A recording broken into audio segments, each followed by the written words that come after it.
Ah, there we go. How's that sound, guys? We had no chat, but now we've had no volume, and now we've got chat and volume. Thanks so very, very much. Appreciate everybody letting us know. Really excited that we're all here together for Lyme Awareness Month. This is week 3 of our 5-part mini-series, and learning all the complexities of Lyme and learning how to overcome all of that. I'm really, really excited that so many people have chosen to join us. Can't thank you enough. And again, like a big thank you to everybody for understanding a couple weeks ago when I had to postpone 1 week. Mom was in the hospital. She's been out and in a rehab, doing very, very well, getting ready to go back out on her own. So got lots of well wishes. Really, really, really appreciate that. And so thank you guys so very much. The other thing is, why don't you jump in the chat, let everybody know where you're calling in from, zooming in from. It's always nice to know where we're all connecting from. I know we've got people all over the United States and Canada. We've got some people from Europe who are primarily watching the replay because it's in the middle of the night right now. But it looks like we've got Virginia, we've got Brooklyn, New York, we've got Minnesota already. So thanks so very much. Houston, Ontario, Canada. Lots of friends there. Kentucky, Virginia Beach, Austin. All right. So great. We've even got Ottawa. So Cincinnati, Detroit, great to see you guys. Missouri, so happy to see everybody. This is really exciting. One of the things that's happened since our last call that was like totally blew me over the moon and really helps us with our Lyme mission and getting things, moving along so that people can really learn about the complexities. And we'll talk about some of these because a lot of things came up in the news in the last couple of days. A lot of people I've been talking to, including some people I've seen already popping into the chat here. We've been talking about sort of the lack of people understanding the complexities of Lyme, the potential for chronicity. And they're really just saying, oh, the labs aren't good. People are making this up. And, that's not actually true. There's a lot of evidence supporting chronic Lyme. In fact, there's more evidence supporting chronicity of Lyme than cure. Now, that doesn't mean that... note that every single person who gets bitten by a tick has that. And we talked about that in week 1 where, it's probably about 15 to 20% of people who get Lyme who are going to end up potentially with chronic symptoms. And what's so important about this is, people are saying, hey, 80% of people get better with a short course of treatment. And then they don't say anything about the group over here. And then the group over here is saying everybody gets chronic Lyme, but it's probably not true. So the take home message is that we don't know enough information right now. But what we do know is that patients are suffering. We know that doctors and researchers and nonprofit organizations have seen this pandemic, essentially. It's an epidemic, right? This is such a big deal. And so one of the things is we just need to get the word out, and we need to have more polite and professional discord, which includes not agreeing with each other, but still moving forward to figure out those next steps, right? And so I think it's important because the more we talk about our emotions behind it, the more we talk about the science behind it, and we wed it all together, and we have a professional discourse, we can have a conversation and learn new things and move forward so that each and every one of you has access to improved healing and a better chance, right? We really don't want to have chronic Lyme disease. So, but the problem is whether or not you say it's not here or you say it is, it doesn't matter, it is. And we need to learn about that. And so that's what we're going to be talking about tonight, really these cutting edge treatments. But one of the things that happened last time is our YouTube channel doubled in size just by everybody being so nice to go over there and subscribe. And one of the key benefits of this, before we dive into everything for this evening and all the learning, is that this helps us get this free information out in front of people who really need it. And I had a really beautiful comment in the YouTube replay today that was like, hey, I might not be able to afford the treatment for that, that you're charging or some of the other physicians are charging, but people are out there suffering. And I'm like, I know this, right? So I'm out there training other physicians and other healthcare practitioners. I'm also making sure that we get more and more and more free information out there for both the public and patients, as well as practitioners, so that we have more people understanding this epidemic, and we have more people who are open to actually helping you. And that's really the most important thing. So one of the requests that I have so that we can take our channel to the next level, so that we can get to this place where we're reaching more people, is that if you're technologically inclined and you're okay with it, we are live streaming right now directly to YouTube. And the reason we're doing that is because when we get enough watch hours, they put us in front of more people. And when they put us in front of enough people and we get a few more thousand subscribers, I'm actually planning to apply to be one of the YouTube, certified, if you will, health channels. And what that means is that they're going to look at what we're doing and they're going to say, hey, this is like craziness or this is legitimate. And as you know, I want to tell you guys all the science. And when we don't have science and we're looking at the art of medicine, I like to call that out because there's so much science behind what we're doing. And the more people we can reach and the more we can validate this for the general public, the more we can get away from what the naysayers are saying. We can start to change the conversation. So I'm going to drop a link in the chat. If you're feeling up to it and you want to join us over there on YouTube, that will help throw up our watch hours. It's the exact same thing. It's about a 10-second delay. It'll be the exact same piece. And I really appreciate that because this takes a village to get out there, right? We didn't realize we needed to do that, or we'd have done the whole thing live on YouTube before. But it's so important because we need to reach people and we need to legitimize the fact that people are actually suffering, and there's science supporting that. And there's science behind the chronicity. And I'm going to show you a lot of the science tonight about how to treat chronic Lyme, because we spent and let's see, I'm going to scooch over to while I keep talking about that. And one of the things we really need to start thinking about is that, there you go. We're on YouTube Live. There's our challenge. We already talked about that. Forgot we had a slide, so it's all good. Again, just a quickie. This is just for information and educational purposes. It's not a substitute for seeing a doctor or another healthcare practitioner. I even see some of them on the call with us today who are in the program, learning how to do this for you. And I just think it's so important that we can all work on this together. And so I'm going to just make that a little bit bigger in there. And then the next part that we really want to look at is we came from tick bite tactics and we went to beyond the bite. So we looked at prevention. We looked at what to do if we got bitten by a tick, how we can prevent Lyme if we got bit, and then also what about acute Lyme. But as many of you know, one of the biggest things we have going on right now is that chronic Lyme is a thing, and that's what we're going to be talking about. So I really appreciate all the support. As I've mentioned, we're going to definitely be looking over there at at all the chats on YouTube. And I'm going to give a little preference to getting those answered, but at the same time, one of the things is we're going to get to everybody just like we do every time. So, and as a reminder, Cutting Edge Treatment is coming up, part 2, essentially next week. And then on June 6th, we're going to be talking Breaking Free. We're going to do a live healing session, and I can't wait for that. So let's talk about chronic Lyme disease and where sort of our training starts and what we know and what we don't know. And the first thing is, there are multiple different treatment viewpoints, right? And one of those treatment viewpoints is, hey, Lyme's, kind of hard to get, kind of easy to treat. We can treat it with doxycycline or, which is an intracellular antibiotic. We can treat it with cefuroxime or amoxicillin, these so-called cell wall agents.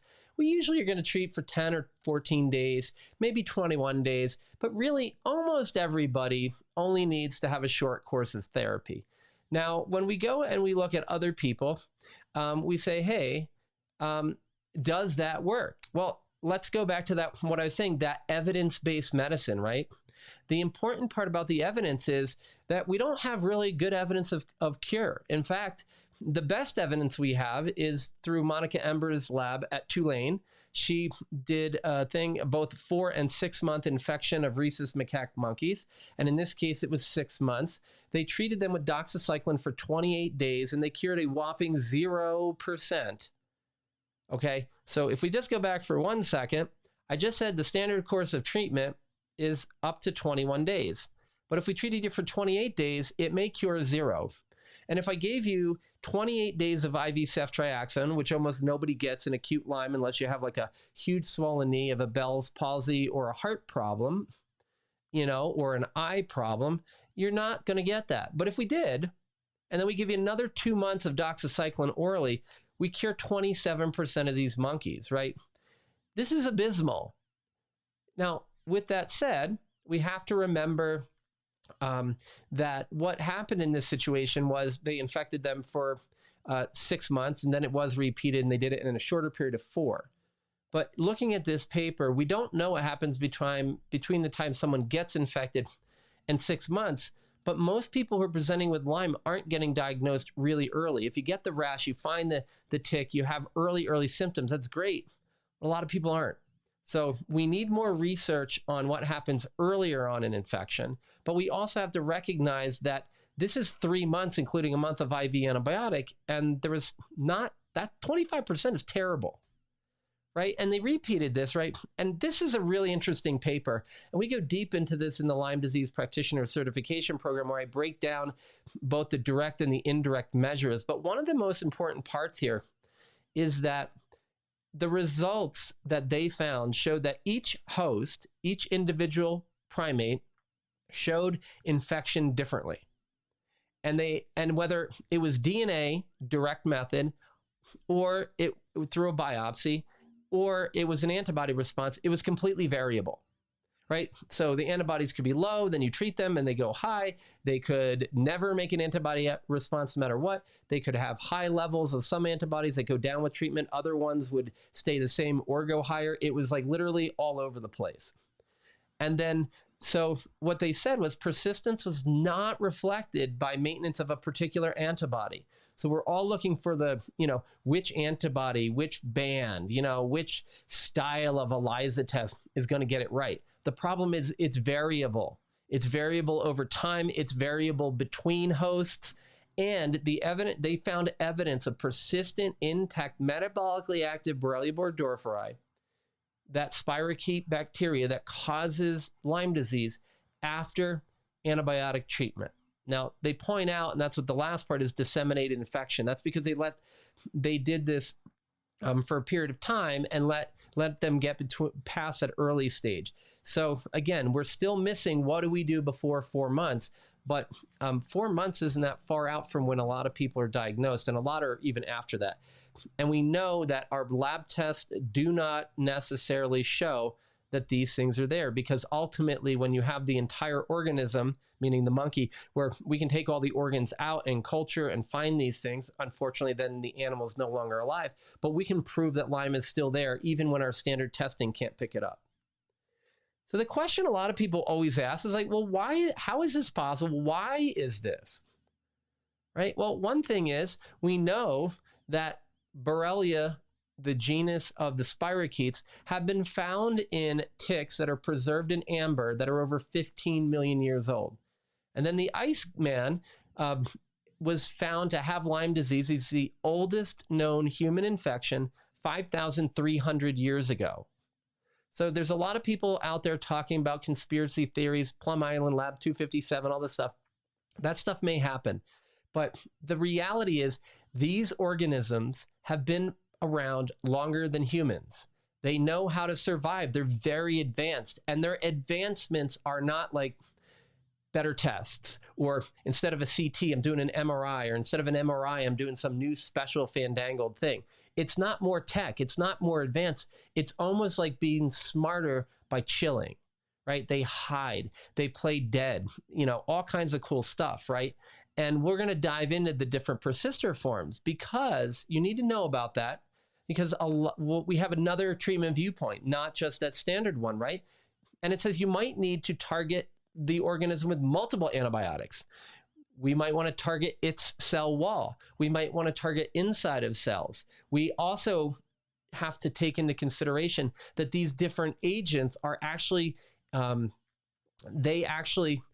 work in different areas of your body. So not only are they working on different parts of the organism, the Borrelia burgdorferi, but they're working in a different part of your body. So we have to think about that. We may need longer durations of treatment. You may need to be treated more than once, or for that, like I said, that extended period of time. And the other thing is, people who treat a lot of chronicity understand there may be a role for natural treatment, and we're going to really dive into that. We touched on it a little bit with prophylaxis and acute treatment, right? There are herbs out there we know work, but where we know the herbs work the most are in these persister forms. So if we take a peek here, we're going to look here a little bit at Borrelia burgdorferi, right? The spiral bacteria, and it has a cell wall and it has an intracellular compartment, right? So there's an outside that you have to go through to get into it, and then there's some innards, just like our skin. So they have antibiotics that work on the skin. We have other ones that work internally. So we have to think about that. When we train a lot of doctors, we give them this list. We go, hey, there's a lot of different antibiotics out there that people talk about. You need to know where they act. And so this is sort of a list of the more commonly used medications. And some of them are actually not that commonly used, but they're ones that are on the table, so to speak. So we have to make sure that we know where they work so that we can come up with a comprehensive treatment approach. So with most of those antibiotics, it's amazing that some of the best results are found at standard dosing. The exceptions to that are typically azithromycin and amoxicillin. Now, we don't necessarily have to go over the top with the dosing, but we stay at the higher end of the dosage range, right? And some, like azithromycin, is often done 500 milligrams for a typical adult on day one, and then 250 milligrams. A lot of the dosing we like to say is that get that 500 milligrams total in one day, and it's to keep the levels higher so they're penetrating and working well. If we use amoxicillin, you can use amoxicillin by itself in some higher doses. You can combine it with other medications like probenecid that'll help it stick around longer. So it's kind of analogous to having a higher dose, right? And so this can be really important, but there are some protocols that we're going to talk about next time where we're going to probably push the doses that most people are comfortable with, or at least used to. But the bottom line is most people don't need to go there, right? So when we look at what we know about Lyme disease, and we know about how we get these sort of, how we get to chronic Lyme, we had a study come out in 2019 that I would love to see more research done because it's small. It was done on mice. But Dr. Zhang's lab at Johns Hopkins found what they were calling type 1 and type 2 late Lyme disease. And what they did was a study, and they used Lyme arthritis to allow us to understand disseminated or late disease, which is typically what people are talking about when we have chronic Lyme disease, because you've had it for so long, it's now affecting multiple organ systems and going throughout your body. So Lyme arthritis is one of the classic symptoms of late Lyme. The diagnosis wasn't made early for whatever reason. And you see destruction of the joint. So what they did is they infected ticks artificially. Then they let the tick feed on the mouse. And what they found was somewhere right around 80% of those that were untreated got late Lyme disease or disseminated Lyme the way you would expect. It took a long time. 6-8 months, at least the mouse equivalent of humans, 6 or 8 months before the arthritis developed. But there was about 20%, just shy of 20% of these mice that developed what they termed early late Lyme disease. And early late Lyme disease is essentially saying, hey, you got Lyme arthritis very quickly after a bite. And what they were questioning why that happened. And when they looked, the spirochete causing Lyme was developing persister forms in the tick, and the tick was inoculating the mouse with these persister forms. So essentially, in other words, there's a possibility of getting chronic Lyme at the time of tick bite. Now, we don't have to go and get all crazy about this. What we need to do is follow up on this and figure out, is this just this one, the setting in the lab, the particular, ticks or the mice or whatever, the temperature was off in the room. We have to evaluate it more, because what you'll see a little bit later on is we have one study that says one thing, we have another study that shows something else. But to me, when I say, hey, the CDC says about 80% of people get cured with a standard course of antibiotics, and then there's crickets for the other 20%. And then when I showed you a couple weeks ago, 75% of people are better from acute Lyme with treatment of 10 to 21 days within 6 months of treatment. but there was about 25% that were sick 6 months to 10 years later. These numbers are starting to match up as we get more research. And I think that this is really important. We don't know all the answers, but what we do know is there's a lot of research supporting potential chronicity of infection. And so this is a place we need to continue to look further. We need to continue to let legislators know this, the CDC, even people like the Global Lyme Alliance who funds a lot of this. We need to send them a couple bucks. We need to send them an email and say, thank you. Thank you for promoting this. You could even hop over on our playlist on YouTube and look at the podcast and like our video with Chukri Ben Mamoon, because Tim Salati, who's the Chief Science Officer at Global Lyme Alliance, is on there too, because they're helping to support a lot of this research. But let's share the love, and let's also share the research with everyone we can. Because some of these persisters we call round, or are technically round bodies. Some people call them cysts. We typically use them interchangeably. But here's your spirochete, right? And then we know if we start to irritate it, like we're trying to kill it with an antibiotic or an herb, or your immune system, and a whole bunch of other things, it'll start to roll up. And essentially, it rolls up into a ball, kind of like an armadillo. So the problem with this is that the cyst form is resistant to the vast majority of the antibiotics we would use for Lyme. And we would need to use, other medications, including things like tinidazole and metronidazole. So you can't, the problem is we know from Petri dish and test tube studies, if we drop antibiotic on these things, it'll kill some, but a whole bunch of them will go into this form. And they've studied this, and approximately every 3 weeks, they'll open back up and start to come back out to a swimming, live, mobile, metabolically active spirochete that can make you sick. Now, the other challenge with that is these have been shown to live in the test tube in the cyst form after the antibiotic has been removed, because they put the antibiotic in and then they wash it out and just keep these in a growth medium. And they have had cysts that are round, in that little round body for over 10 months that have then opened up and gone back. So when people are like, hey, how do I know I don't have Lyme? Like, I've been asymptomatic for 6 months. I'm like, that's really good, but keep an eye out. I wouldn't worry about having it if you're that good, because usually it's earlier.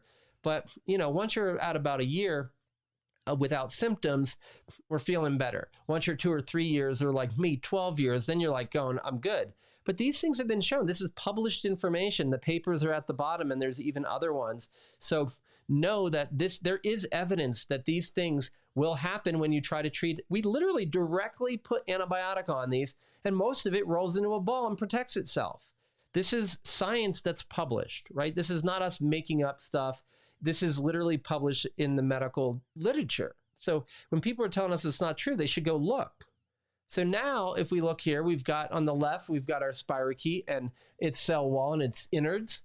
On the right, we've got another beautiful picture of that cyst or round body form. But we have another, and when we look at those, these are some of the medications that have been proposed to work on the cyst form, right? So I said metronidazole and tinidazole. Hydroxychloroquine or Plaquenil kind of got more well-known during COVID. The challenge with it is one study showed it worked really well against the round body form, getting rid of it. Another study showed it created a lot of it. Some people I talked to said, well, either way, it's good because it's either killing it or it's rounding it up into to cyst form, and then we can go after it. Tigecycline and daptomycin or IV, certainly much more challenging to use and haven't really panned out to be as helpful as we may have thought, but in the right time and place and the right person, those could be useful as well. Then we go to another big player in the field of persisters, right? And these are biofilms. And this is from Dr. Shappy's work. You see a bunch of spirochetes hanging out together, and that was 2 days. At 4 days, it got more, and 6 days, there's more, and on through 21 days. You have this mat, right? And the thing that's so interesting about these, go back for a sec, is that not only are they spreading out in this, like what they call biofilm microcolony, but they've got kind of a top to bottom type of thing. So they've got some depth to them as well. Again, this is all microscopic. You're not going to see this if in your body, but without a microscope. But these things are real, and they're hanging out together. There's evidence of polymicrobial, meaning more than one pathogen in different biofilms, like one on top of the other. And what's interesting is biofilm requires somewhere, in most studies, somewhere between 200 and 500 times a standard antibiotic dose to go through. I've seen some other research showing that you need even more than that. But every biofilm for every pathogen is a little bit different. But 200 times the standard, so if you're taking 200 milligrams of doxycycline a day, so 200 twice a day, you would have to multiply that by 200, and you'd be taking, like 40,000 milligrams of doxycycline a day, which is just ridiculous. You can't do it. So we have to come up with other ways to do this. Now, these are some of the commonly proposed biofilm treatments, right? So we have liposomal artemisinin, liposomal botanicals, particularly this is biocidin LSF, and biocidin actually not in the liposome has been shown to penetrate this. In fact, biocidin and cryptolepis, so biocidin is an herbal combination product. Cryptolepis is a single herb that we're going to talk a bunch about.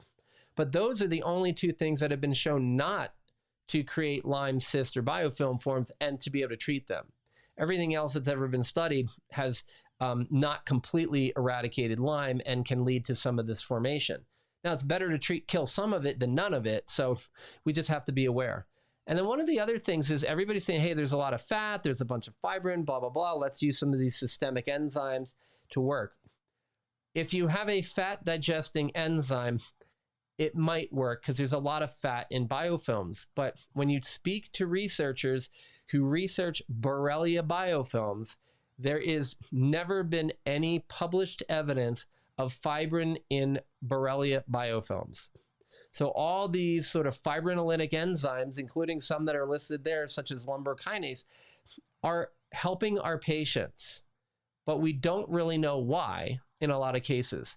Some of the researchers are proposing platelet aggregation issues, so clotting issues associated with Lyme, maybe that sort of functional or low-level hypercoagulation type of thing, but there's no fibrin in the biofilm. There's no debate that a good chunk of people do well on fibrinolytic enzymes in Lyme, but maybe they don't. Maybe we should just put a big X on here because we don't really know. And so for me, a lot of the combination enzymes that I'm using, if you don't have something like a long COVID type of situation where we would definitely want lumbar kinase, are more the enzymes that are going to be breaking down fat. So it's something that's important to remember. And as I mentioned earlier, hey, we've got a whole bunch of different research that does, one study says one thing, the next says something different. So we've got stevia addresses biofilms in Dr. Shappy's work, and Dr. Zhang's work, it didn't. Immunolorin in Gok's work in 2015 worked. In Dr. Zhang's work, it did not. There was an essential oil study from Dr. Zhang's group, showed oil of oregano, cinnamon, clove worked, but they're putting essential oils directly onto these things.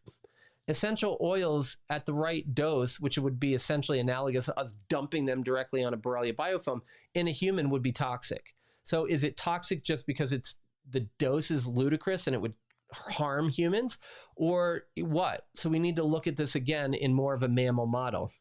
But this is important to understand that despite the fact that we know things and certain people are saying stuff, stevia may or may not be a really good Borrelia biofilm agent.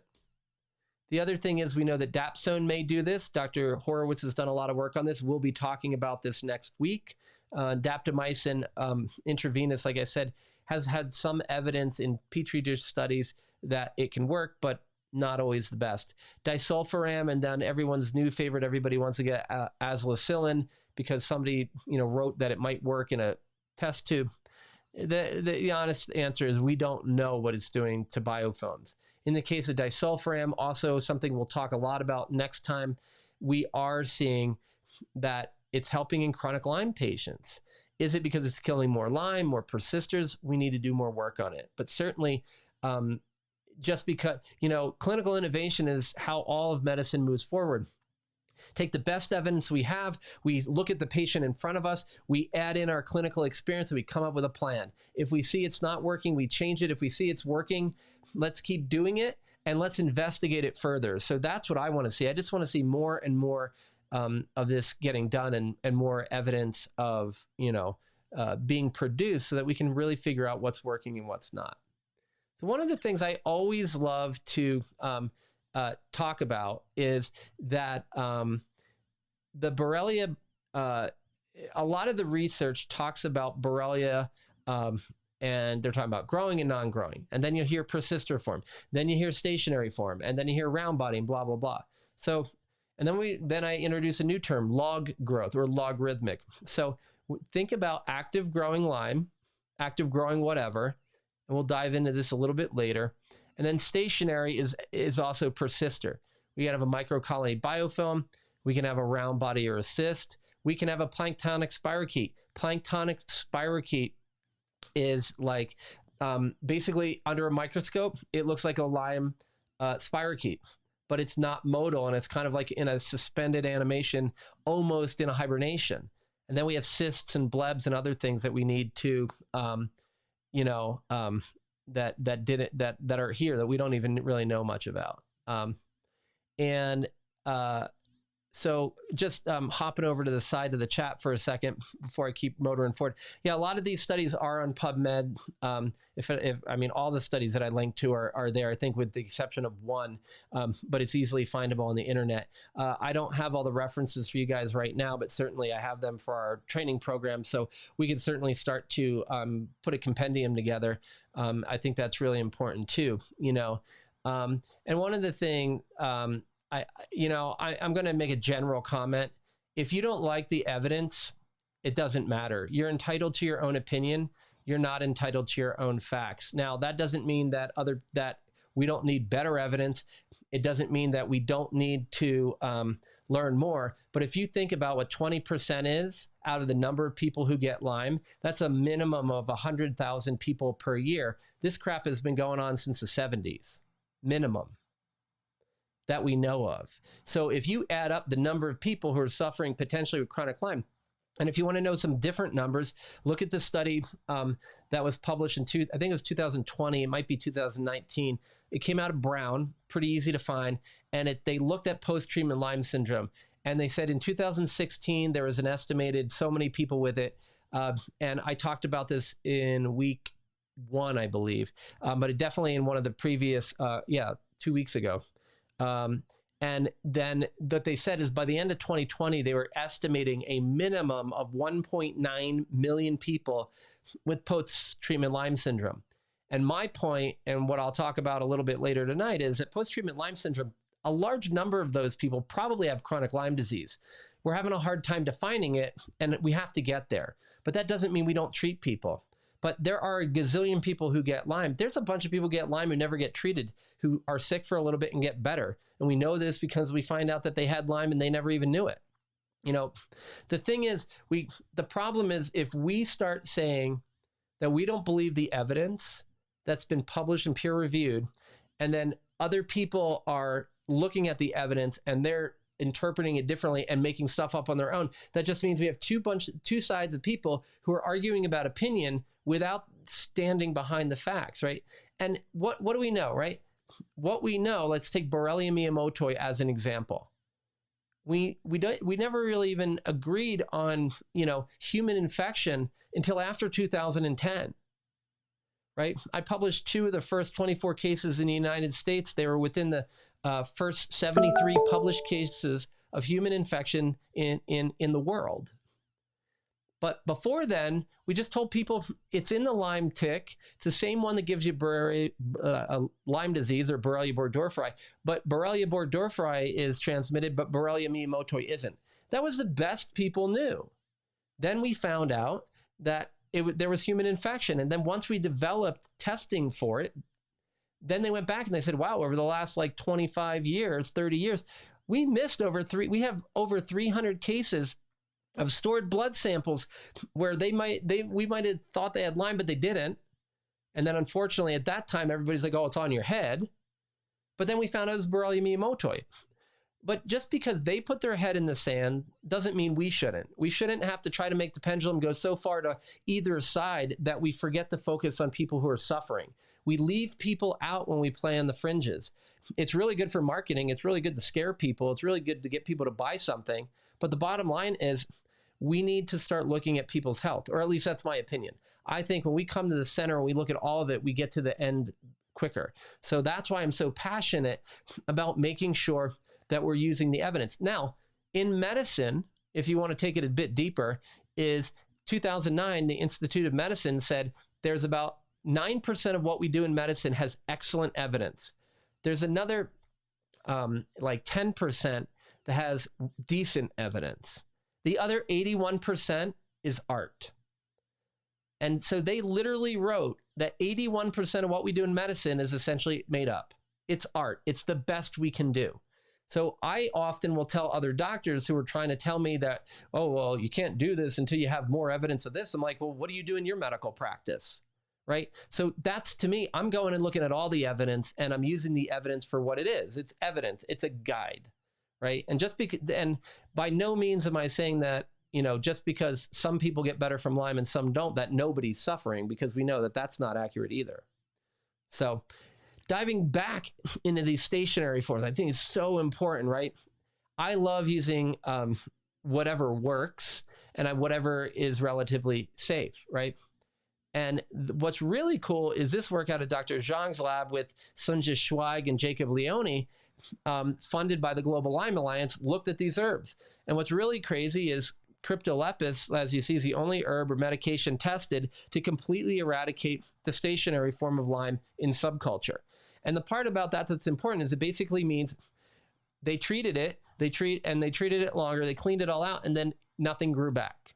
There was nothing left over, just like we talk about tafenoquine and atovaquone in Babesia duncani and microti. Nothing was left to grow back, whereas usually there's something that can. So this is really important. This is a really important herb. We've got Japanese knotweed here, Polygium cuspidatum, Scutellaria bicalensis, Chinese skullcap. Now here's some interesting stuff. How many people use black walnut hull or Juglans nigra for acute Lyme disease or just Lyme in general? Well, they found that stationary works for, but the non-growing formula, the non-growing one, excuse me, I'm saying this wrong. Stationary forms it works for, but not for the growing form. So it works on non-growing, but it doesn't work over here. I should probably edit that, make it look a little more clear. The bottom line is the logarithmic exponential actively growing Lyme, it doesn't work for. Artemisia annua, a lot of people know Sweet Annie or wormwood, doesn't work for growing, but it works for stationary. Cat's claw, Uncaria tomentosa, everybody uses this for Lyme. Not really good for growing according to this study, but it is good for stationary forms. So we need to know why it's working. I'm not saying they don't work, shouldn't use them in Lyme, I'm just saying you should know why they work and why you're using them. And the other thing is, of all these herbs listed, they all outperform doxy and cefuroxime. Something that I think we should pay attention to. Then a lot of these had little or zero activity against growing or non-growing, including some of our favorites, grapefruit seed extract, which everybody says hits the Lyme cyst, andrographis, which is probably more antiviral than anything, stevia, here we go, colloidal silver, the monolaurin here, you know, so monolaurin and stevia, we've got two different opinions in studies, so we need to do more. And then the LL37 is a antimicrobial peptide usually used in the gut, but they found that didn't work either. So as a highlight, remember, these don't work well for growing Borrelia, at least in this one study, but they're still great for the stationary form. So we can just be aware of where they're working. As a reminder of what we're talking about here, when we talk about Lyme and friends, we're typically talking about the diseases that are transmitted by the Ixodes scapularis tick, the adult female, and then the nymph, right? Very important, because Lyme disease comes with friends. It doesn't come with Ehrlichia. It doesn't come with Rocky-Mountain fever, spotted fever. It doesn't come with tularemia, and it doesn't come with Coxiella burnetii or Q fever. I might have already said Ehrlichia, Rocky-Mountain spotted fever. So anyway, when we look at this, we do find it comes with these other things. We don't really know what to do much with Powassan virus other than to keep you as healthy as possible. But Borrelia miyamotoi, we treat a lot like Lyme. Anaplasmosis, we really need to treat acutely with something like a tetracycline, like doxycycline. But then there's babesiosis. You'll notice that there's one big player that a lot of you may be like, oh, why is it missing? And that's Bartonella species. The reason Bartonella is not on here is this is the slide that says, what does everybody agree on? Now, we have studies in Connecticut and New York that show that right here from Tokars in 2019, what you'll notice is there is 0 Bartonella on there. I will come back to that in just a second. But Borrelia species, about 56%. Anaplasma, that's about 10%. Borrelia miyamotoi, 5%. These numbers are consistent over years and years and years. Babesia microti, 8.5%. 8.5% for Babesia otocoilii. Challenge here is there's no Babesia duncani. That's because it's never been found on the East Coast genetically. That doesn't mean that people don't get it. And because the genome was sequenced so recently, like 2016, a lot of our positive Babesia duncanis are probably Babesia something else, but we just didn't have the right testing. So so all the researchers I've talked to say they're, on the East Coast, we've never found Babesia duncani in a tick. But when we get these people with Babesia duncani titers and we look at their blood sample, it's a Babesia, but we just need it to be, but we think it's a different kind of Babesia. So we got to figure out which one that is, essentially. So they're not debating whether it's a Babesia or not, but it might be a different one. Otocoilii has only been proven in humans twice. There are a couple labs, one in particular finding it often, but it needs to be further validated. I think those people probably have a Babesia because they're pretty easy to find on a blood smear if you know how to do it. But we got to be sure which one we're calling it. The other thing I want to point out is Rickettsia burkneri. Have you ever heard of this? I'm wondering if this is kind of a Borrelia miyamotoi type of situation where people are going, hey, this is not a human pathogen, doesn't cause problems, but maybe it really does. This might be or a lot of rickettsial infections are sensitive to tetracyclines like Anaplasma and all the Borrelia. So maybe that's where we're getting rid of it. And then we've got this thing like, why do our antiparasitics work? Well, maybe the Ixodes scapularis nematode is getting killed, but I've never heard of anybody being infected with it or anybody looking. I don't even know how we would look. So, and then we have these other viruses. So there's a lot of stuff going on in these ticks.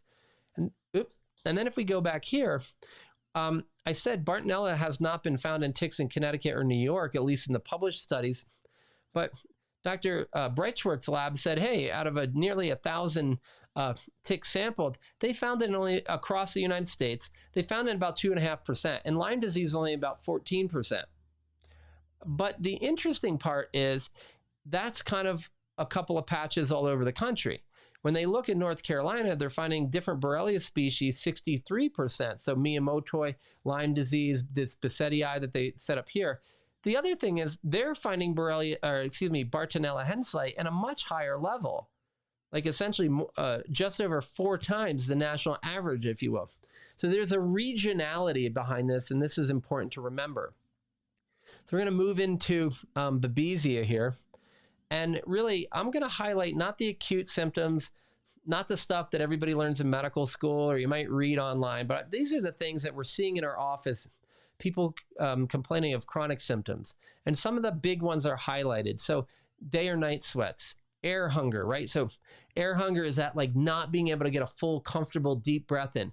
Maybe your breath is shallow. Maybe it's just not satisfying, but you can't really even put a finger on it. And then we look at like bone pain and rib pain because of the blood being created in bone and, this loving to be loves to live in red cells. We think that might be why that we're seeing bone pains in particular.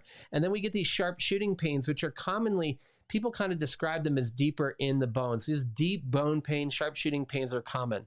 Headaches happen in a lot of these different infections, but babesiosis kind of has more of this head pressure around, kind of like a band or a belt around your head. So that's just something to keep in mind, that if you're having more of a belt around your head that's getting tighter and tighter, that may be more like babesiosis. We have a lot of the common things like muscle pain and joint pain, brain fog, numbness, tingling, all the same stuff you get with a lot of the other infections, including gastrointestinal symptoms. But when you get acute, really otherwise unexplained anxiety or depression that's really severe, that may be more likely to be babesiosis. If you get lower levels of anxiety and some other weird symptoms, you might be more likely to have Bartonella, and we're going to dive into that next. I also highlighted dysautonomia. This is that sort of the dysregulation of the autonomic nervous system. So the automatic processes in your body, pupil constriction and dilation, salivation, things like digesting your food, your heart beating. Now, Lyme likes to mess with the vagus nerve, and you can get some rapid heart rates by getting rid of some of the vagus nerve control over regulating the heart rate. And that can cause some issues. But Babesia tends to be kind of more related to things like POTS and postural orthostatic tachycardia syndrome and things like orthostatic hypotension. So that's a really important thing to consider as well. Many of our common treatments start with atovaquone and azithromycin. And then sometimes we'll add trimethoprim sulfamethoxazole, also known as Bactrim or Septra, because no one wants to say the other two words all day long. Sometimes we'll use Malarone, which is the generic name is atovaquone proguanil, and we might add something like an azithromycin and a clarithromycin. Again, these are pretty standard doses with us keeping our azithromycin dose at the higher level. Malarone is certainly something that can be started lower and worked your way up, so there's some room there. Clindamycin and quinine were used previously a lot for babesiosis. Clindamycin can lead to a little more C. difficile diarrhea than we see with other antibiotics, so it can be used with caution. Quinine is terrible. It's got all kinds of nasty side effects, so I typically don't use that. In fact, my entire career, I've prescribed it once to another doctor who asked for it, and I said, it's probably not a good idea. She called me back after one dose and said, don't ever put anybody on that. I was like, I know. But a lot of times, even if it's an advanced case, we might use atovaquone, azithromycin, and clindamycin. So we could put all those together. And then what we're going to be talking about next week is some emerging new kind of cutting edge and research-based treatments that have been shown for babesiosis that have been shown to completely eradicate Babesia duncani and microti, not only in a petri dish, but also in a mouse model. And that's one of the most exciting things, so stay tuned for that. There is evidence of possible resistance, so that's why we should use at least 2 drugs, if not more. And then everybody always asks, what's the duration of treatment? Well, if these things live in a red blood cell, and then the red blood cell lives for 90 to 100 days, maybe we want to treat it that long just in case. And when you're looking at atovaquone, to get the full therapeutic levels, not the ones that make the parasites disappear out of the blood, but to get to a pharmacologic therapeutic level in your blood, it takes up to a month. So somewhere between 120, and 150 days might be that duration that you want to consider treatment. The other thing to know is that the medicines I just told you about have never been shown, in fact, they've been shown not to work for Babesia duncani. So all of this stuff here, at least the atovaquone, azithromycin, and the clindamycin quinine has been shown not to work for Babesia duncani. So we ran into a trouble there until Dr. Zhang's lab came out with this really sweet paper, again with Jacob and Sunja, doing this amazing work, again funded by Global Lyme Alliance, and they found that Chinese skullcap and Cryptolepis had a pretty good effect against Babesia duncani. You'll see that knotweed and sweet Annie or Artemisia annua here were okay, but they're kind of in the 50s. I really like going for the big bang for your buck here. So we see that Cryptolepis and Chinese skullcap have now popped up in multiple different lists. So this is really important. So some of the treatments out there, people are saying, hey, why don't you start with one of those atovaquone derivatives, add the artemisinin, maybe add this tefenoquine, and then maybe add azithromycin and some enzymes, because you have to break down these fibrin deposits that we found babesiosis in, which was only Babesia bovis in one dog brain. So don't know that that's in people, but maybe this is actually fibrin, and maybe that's why some of our systemic enzymes are working, because it's in Babesia. But it's like literally almost no evidence. So we definitely need to push the researchers to follow up on this. People who are promoting this style of approach, it's almost exclusively clinically based, the art of medicine, but it makes a lot of sense. So it's a way to think about it. So we'll talk more about evidence-based approaches that came out earlier this year next time, but this is stuff that's been talked about for years and people have been working with and seeing good clinical results. When we do atovaquone, it's usually twice a day. We really need to take it with a fatty meal because its absorption is crappy.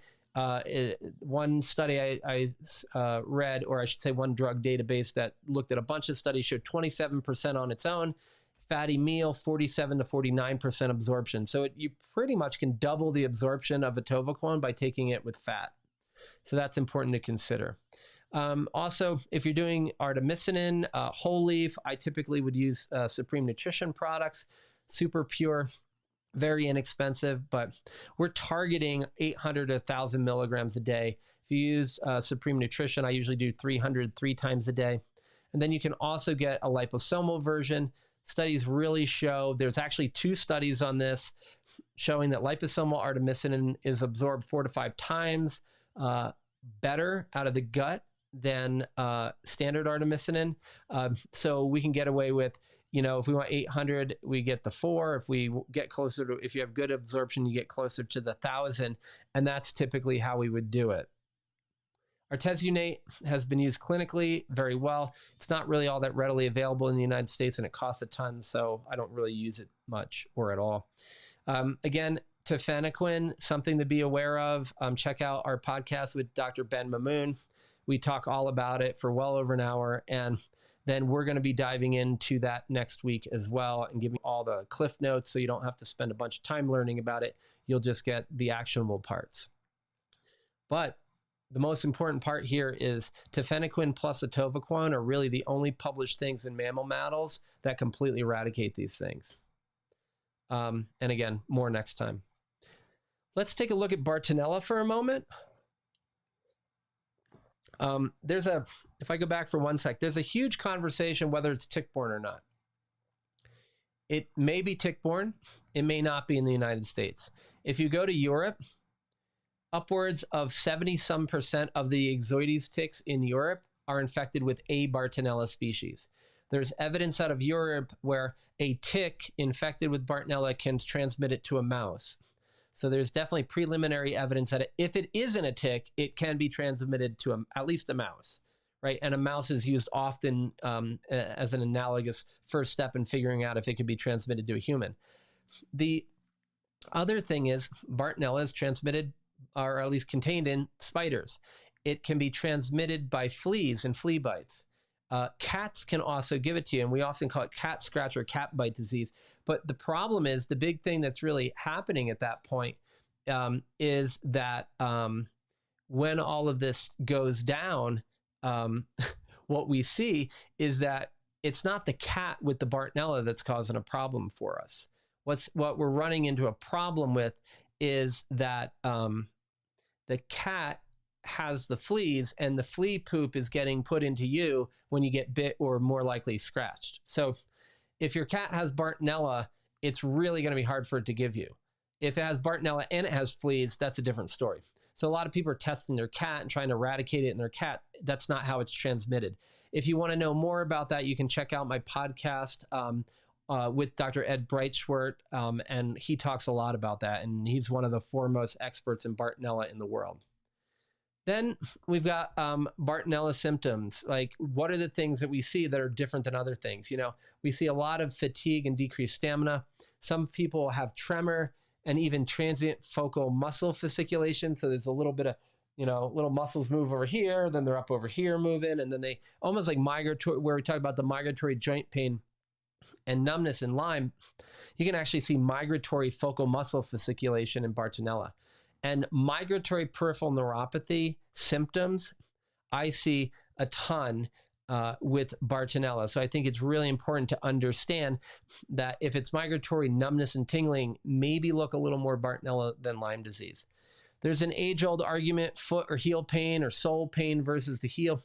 One's Lyme, one's Bartonella. I have no idea. I don't know who made this up. No one's ever really studied it. Bottom line is, if your feet and your heels hurt for no good reason, Lyme and Bartonella might be part of the picture. And Bartonella is really, really, really one of the ones that does seem to trigger alcohol intolerance across the board. So that's something to keep in mind. Contrasting this to babesiosis, mild to anxiety and depression are more the norm rather than severe.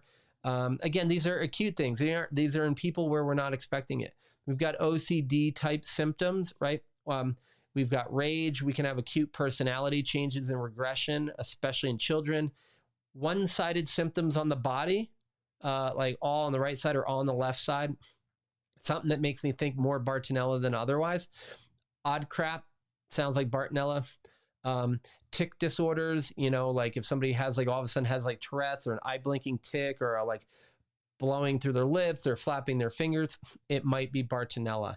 And then there's PANS and PANDAS. So infection triggered autoimmune encephalitis.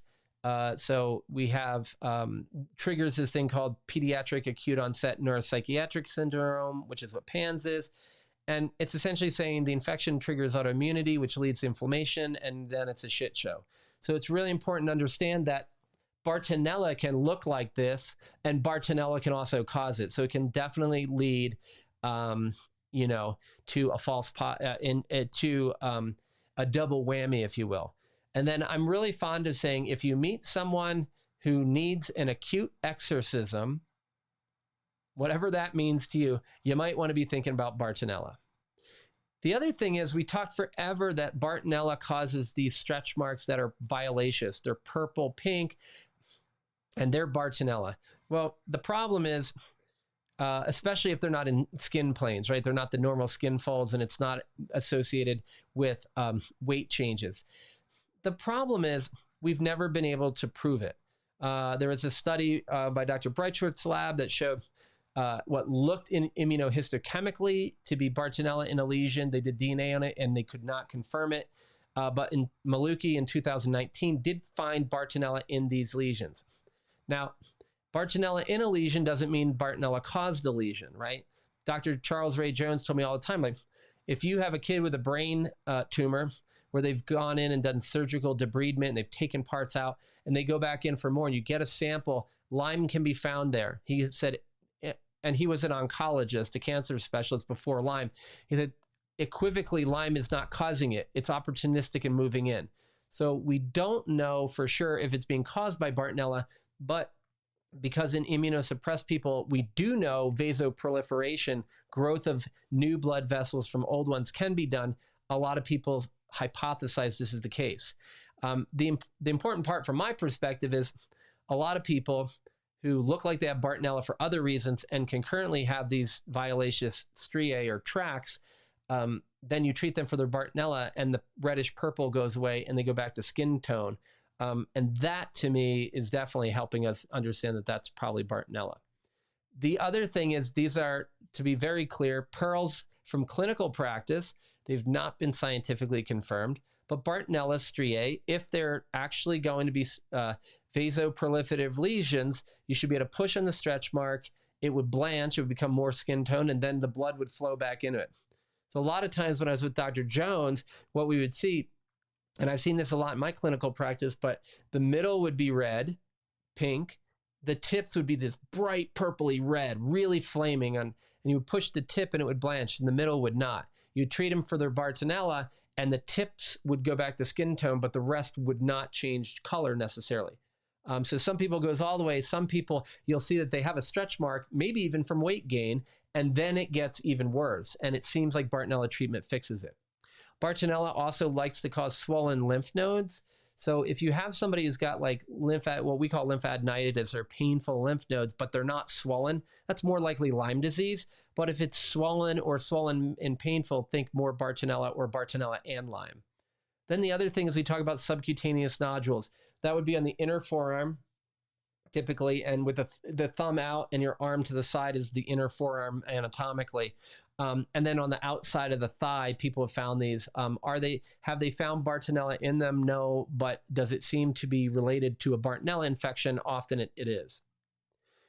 Treatment for Bartonella, especially cat scratch disease, is usually nothing by the conventional book. If you're going to treat, you'd use azithromycin, again, in those standard doses like a Z-Pak.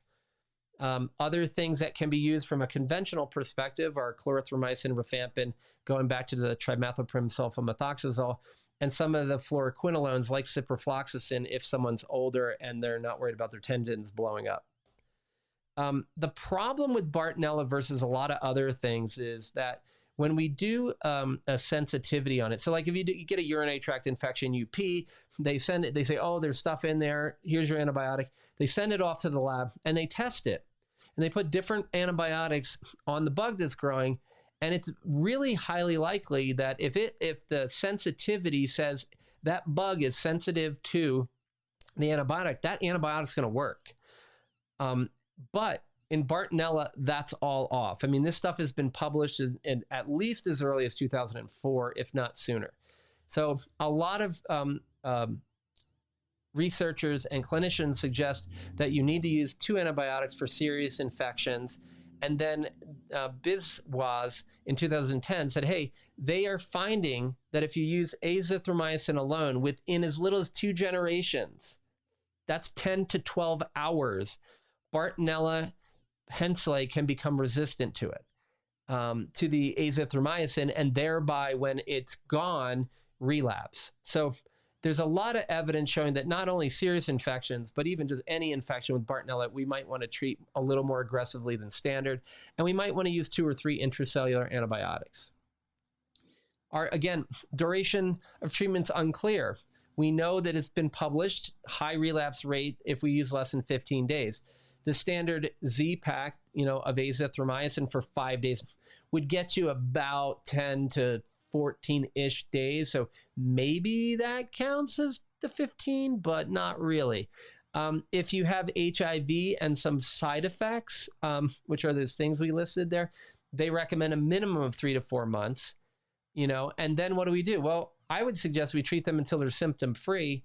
Dr. Jones always said, and then at least 2 more months without symptoms, just to be sure because of the persisters.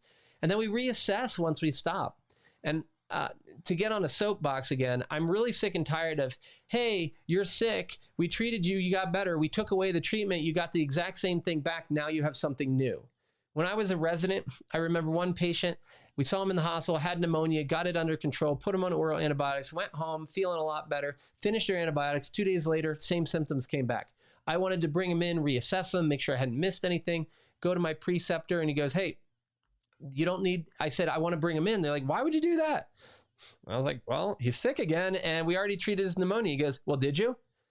And he said, hey, you know what? What did he have before? I said, pneumonia. And he said, well, what happened? I go, we gave him antibiotics, he got better. And then what happened? Oh, well, he stopped the antibiotics, he got worse. He goes, wait, what do you think he has? I go, probably just has pneumonia. He goes, exactly. Just put him on the same treatment for the same duration of time. If that doesn't work, double it. And if that doesn't work, then see him. And I'm like, can I do that with Lyme disease? And they're like, no, that's cured in 3 weeks, right? I wanted to what? But this is not remove it. Once you treat somebody and their symptoms get better and you remove the treatment that made it better, most of the medicine says if you remove that treatment and it comes back, it's not a new thing. It's the same thing. You just treat them with more, or you combine something, or you change what you did, because it's probably not a new unrelated illness. So why is this not applying in the realm of tick-borne and co-infection type treatments? And Bartonella, even if it's not tick-borne in your area, why are we not treating it the way we treat all other infections? It makes no sense. And so one of the things I talked about earlier that I think is really important, and we can talk about in Bartonella for good reason, you get infected and it takes a little while to kick in. Then it starts growing super rapidly. But at some point it hits a stationary phase where it's peed and pooped too much, and it's used up all of the nutrients that it can get, or at least the most it can quick enough, and then it dies. Problem is, strep throat will burn out in 5 to 7 days untreated because it reproduces 13,000 times a day. Bartonella and Babesia, we don't really know how much they reproduce in a mammal, but in a test tube, it's probably every 5 to 6 hours. Lyme disease in a test tube has been as short as a couple of days. Most studies average out at about 3 weeks. So the problem with at least Bartonella and Lyme is that their stationary phase is long, and they may never get to this phase of death just on their own. And so I put a gap in here because it's not like, they're not like these quick things. You know, it's like they're more like tuberculosis and leprosy that need extended courses of treatment, and even brucellosis. I put this in here. This is like your standard logarithmically growing cell. And I put this in Bartonella because Babesia and Lyme look different. And this is more like a Bartonella cell. You don't have to understand any of this, except in the stationary phase, it looks different. Its RNA is changed. Its membrane is changed. Its fluidity is changed. There's a whole bunch of hibernating ribosomes. Ribosomes are stuck. Basically, it's metabolically hibernating. So they're different. And they look different under a microscope. But symptomatically, this is going to get it started. This is going to keep it going. But I also want to point out, I thought was the first time I could ever find this out there was in 2017, where someone drew a picture of it. That's insane to me. I mean, we don't know as much about persisters as we would really like, you know. And then we've heard a lot about things like methylene blue for Lyme disease, Bartonella in both stationary and biofilm forms. So methylene blue is another one of these treatments that's become more common, right? It is a monoamine oxidase inhibitor, so you have to be careful with certain medicines. It's been suggested that serotonin syndrome happens. It's reported commonly with IV use, or at least not uncommonly in IV use. We have not seen it with oral. It does cause, it's a medical dye. It causes blue urine. It will stain the toilet and the carpet if you have aberrant boys running around. But we just need to make sure if it's used, clean the toilet more.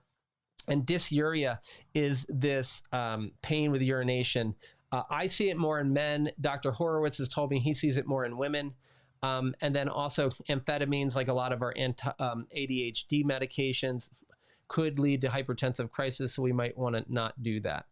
But if we go back for a second, when you expose Lyme to it, it's only got about 40% residual, so it knocked out 60%, not too shabby. In combination with things like azithromycin and rifampin, it's been shown to completely eradicate the stationary forms of Bartonella and also disrupt the biofilm, which is great. It has great oral absorption, so we don't have to go to IV, and it reaches peak levels really quickly, and it readily crosses the blood-brain barrier. Everybody's always asking, oh, can I get it through the blood-brain barrier? I'm like, unless your diet's pristine and you have no stress in your life, your blood-brain barrier doesn't even work the way you think it does. But we do know that this medicine will cross pretty easily. We've seen clinically, it seems to be working great for air hunger and cognitive issues. My question is that because there's a couple of things. One could be it supports energy and the mitochondrial respiratory chain. The other one is it was the world's first commercially available anti-malarial drug. And on the flip side, they tested it against many Babesias, including Babesia microti, and it did not work. But I haven't seen it tested against Babesia otocoilii or Babesia duncani. And those things, maybe it's working on those. And I'd like to see someone study that, because that might be where we're seeing these improvements. And the other thing is, I've been a fan of lower and lower doses, not higher doses. Now, next week, we're going to talk about some higher dose need of methylene blue in advanced protocols, like to prevent side effects with things like dapsone. But when you're using it in combination, say with azithromycin for Bartonella, if you go too high, you actually can bypass its antioxidant properties, and it might not give you as much energy. And I've seen patients who do everything they can. They flare on everything. I said, let's stop it all. You've seen 3 different doctors so far and myself, and all we do is beat you up in a week or 2 or 3, and you're not making any progress. Let's do 5 milligrams of methylene blue once a day, and we do it for like 6 months. About 4 months in, we introduce red light therapy, photoactivation. Then maybe we go to 10 milligrams for another thing. I have one guy, 18 months it took him to get to 10 milligrams a day.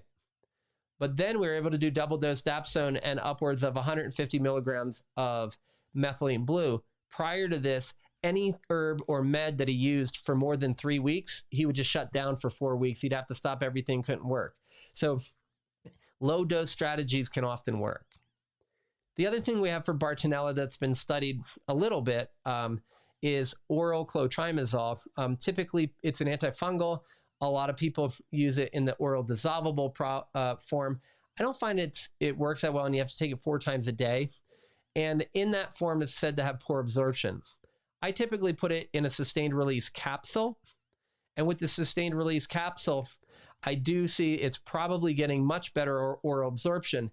And the way I know that is that we're getting elevated liver function tests or liver transaminases that we have to be careful of. And it's the number one reason I stopped clotrimazole is the liver functions go through the roof. So it's certainly getting absorbed systemically, at least in that sustained release form. That allows you to dose it twice a day, but it does seem to work really well in combination with other things for Bartonella. It also shines in yeast because it's antifungal.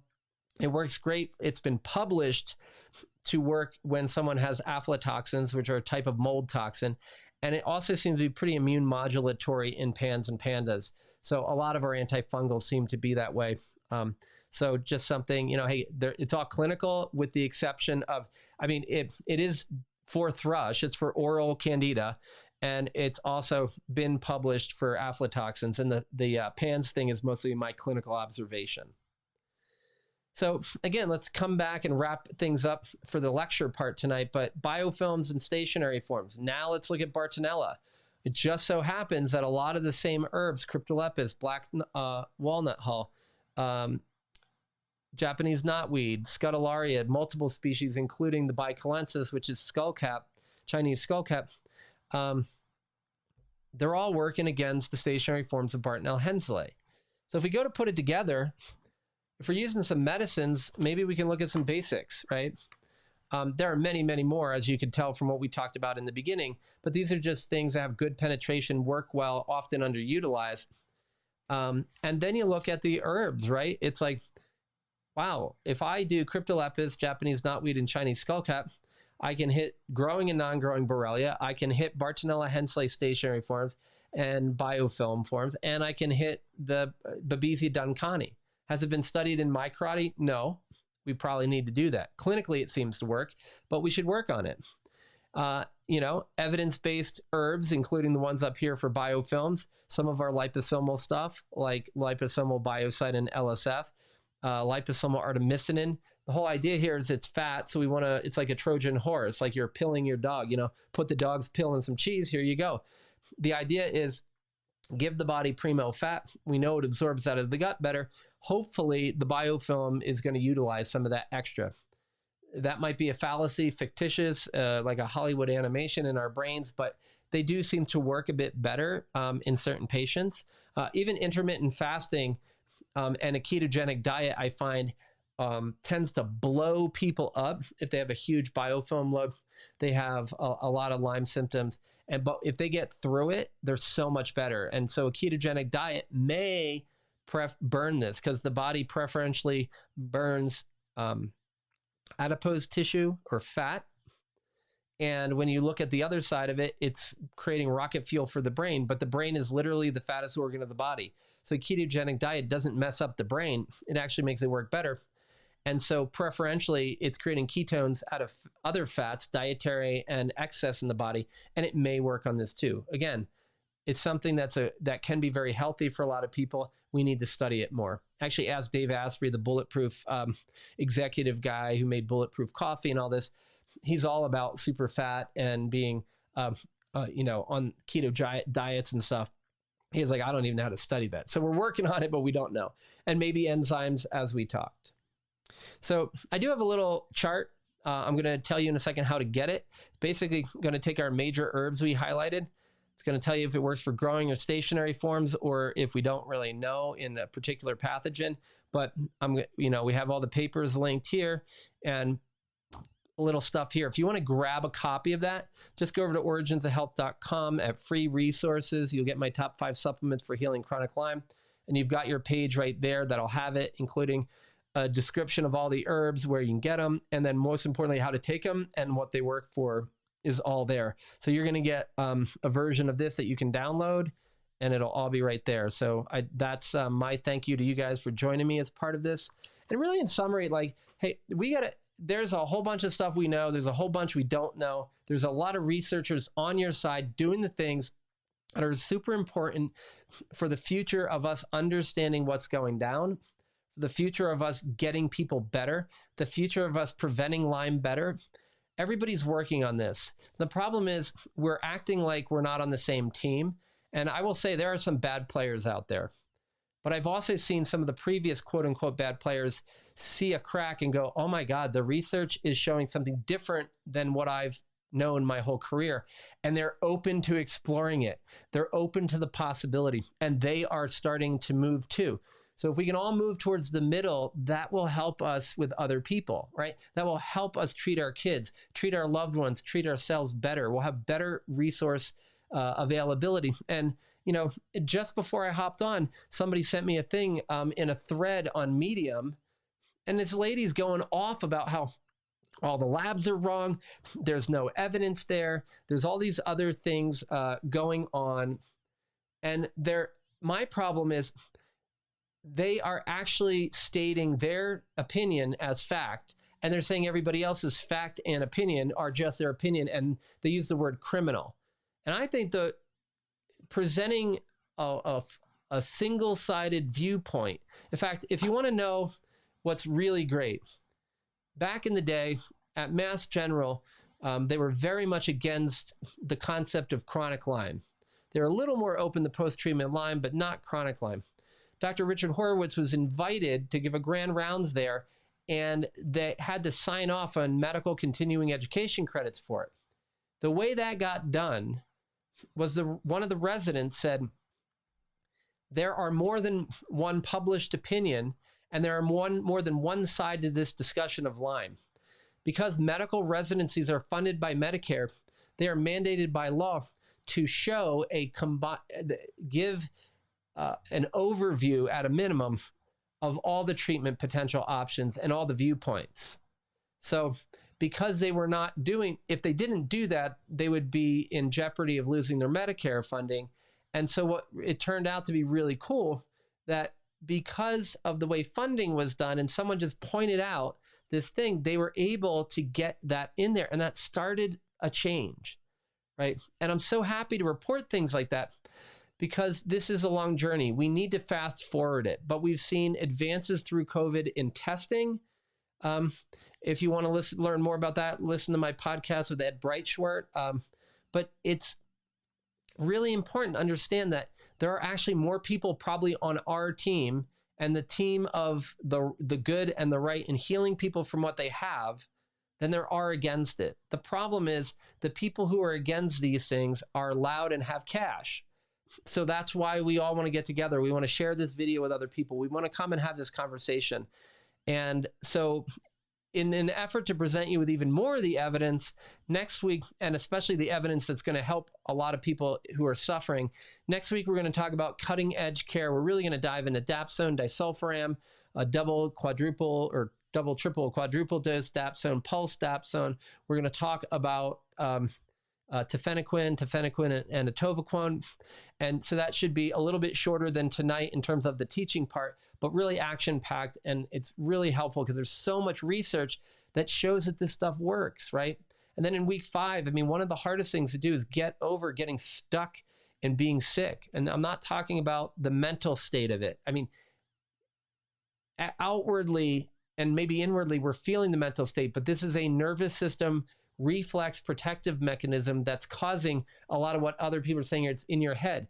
The reason we talk about vagus nerve, limbic, and amygdala retraining and all this is we got to get out of that freeze state. So I'm going to share some really cool evidence that can help you heal, and a couple of exercises and a healing experience that not only will help you personally, but you'll be able to teach it and share it with other people so they can do it. So really excited for those to come up.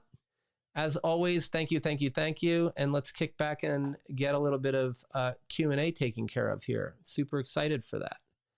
And thank you everybody who hopped over to YouTube, because really what we need to do is just get hours watched. It's really kind of crazy. I didn't know this before. But when we do that, like I said, we're going to get out in front of more people. We'll get up in the algorithm so we can share this. And then we can actually go out there and start to hopefully get the evidence base that we're talking about kind of approved so that our channel can share this evidence with people, right? And we only need about 4,000 subscribers, and we only need about 4,000 hours of watch. So if you happen to turn this on and listen in the background, that could be, super helpful. Thanks so much for joining us from Australia too. That's awesome. I really appreciate that. Let me take a look over here at our other Q&A. Polymicrobial biofilms. There have been some found where you have like bacterial pathogens and fungal pathogens, and there's more work being done. So we don't have a whole ton of stuff going down there, but we're getting closer with that. So that's really, pretty awesome information on our end. Let's see here. Now, one of the things that we've been having fun with, somebody just gave me a big heart. So I figured out what that is actually from my Macintosh, not from my Zoom, but big heart out to you. Turn it back on because that's amazing. Thank you. Talk about that. Bartonella is an interesting one. A lot of people say, hey, it's like the worst of the worst. My problem is you can get Bartonella without Lyme and Babesia. A lot of my Lyme people have Babesia, and man, it knows how to hide, right? And so if you look at the evidence, we don't know a lot about how to treat Bartonella, to be totally frank. What we do know comes from the research on brucellosis. We know that if you treat it for 6 weeks with doxycycline, which is the standard of care, we have somewhere in the neighborhood of like a 40 to 50% relapse rate. If you do doxy and Bactrim, or doxy and rifampin for about 10 months, you still have almost 20% relapse rates. And we need to treat doxy, rifampin, Bactrim for over 18 months to get under 5% relapse rates.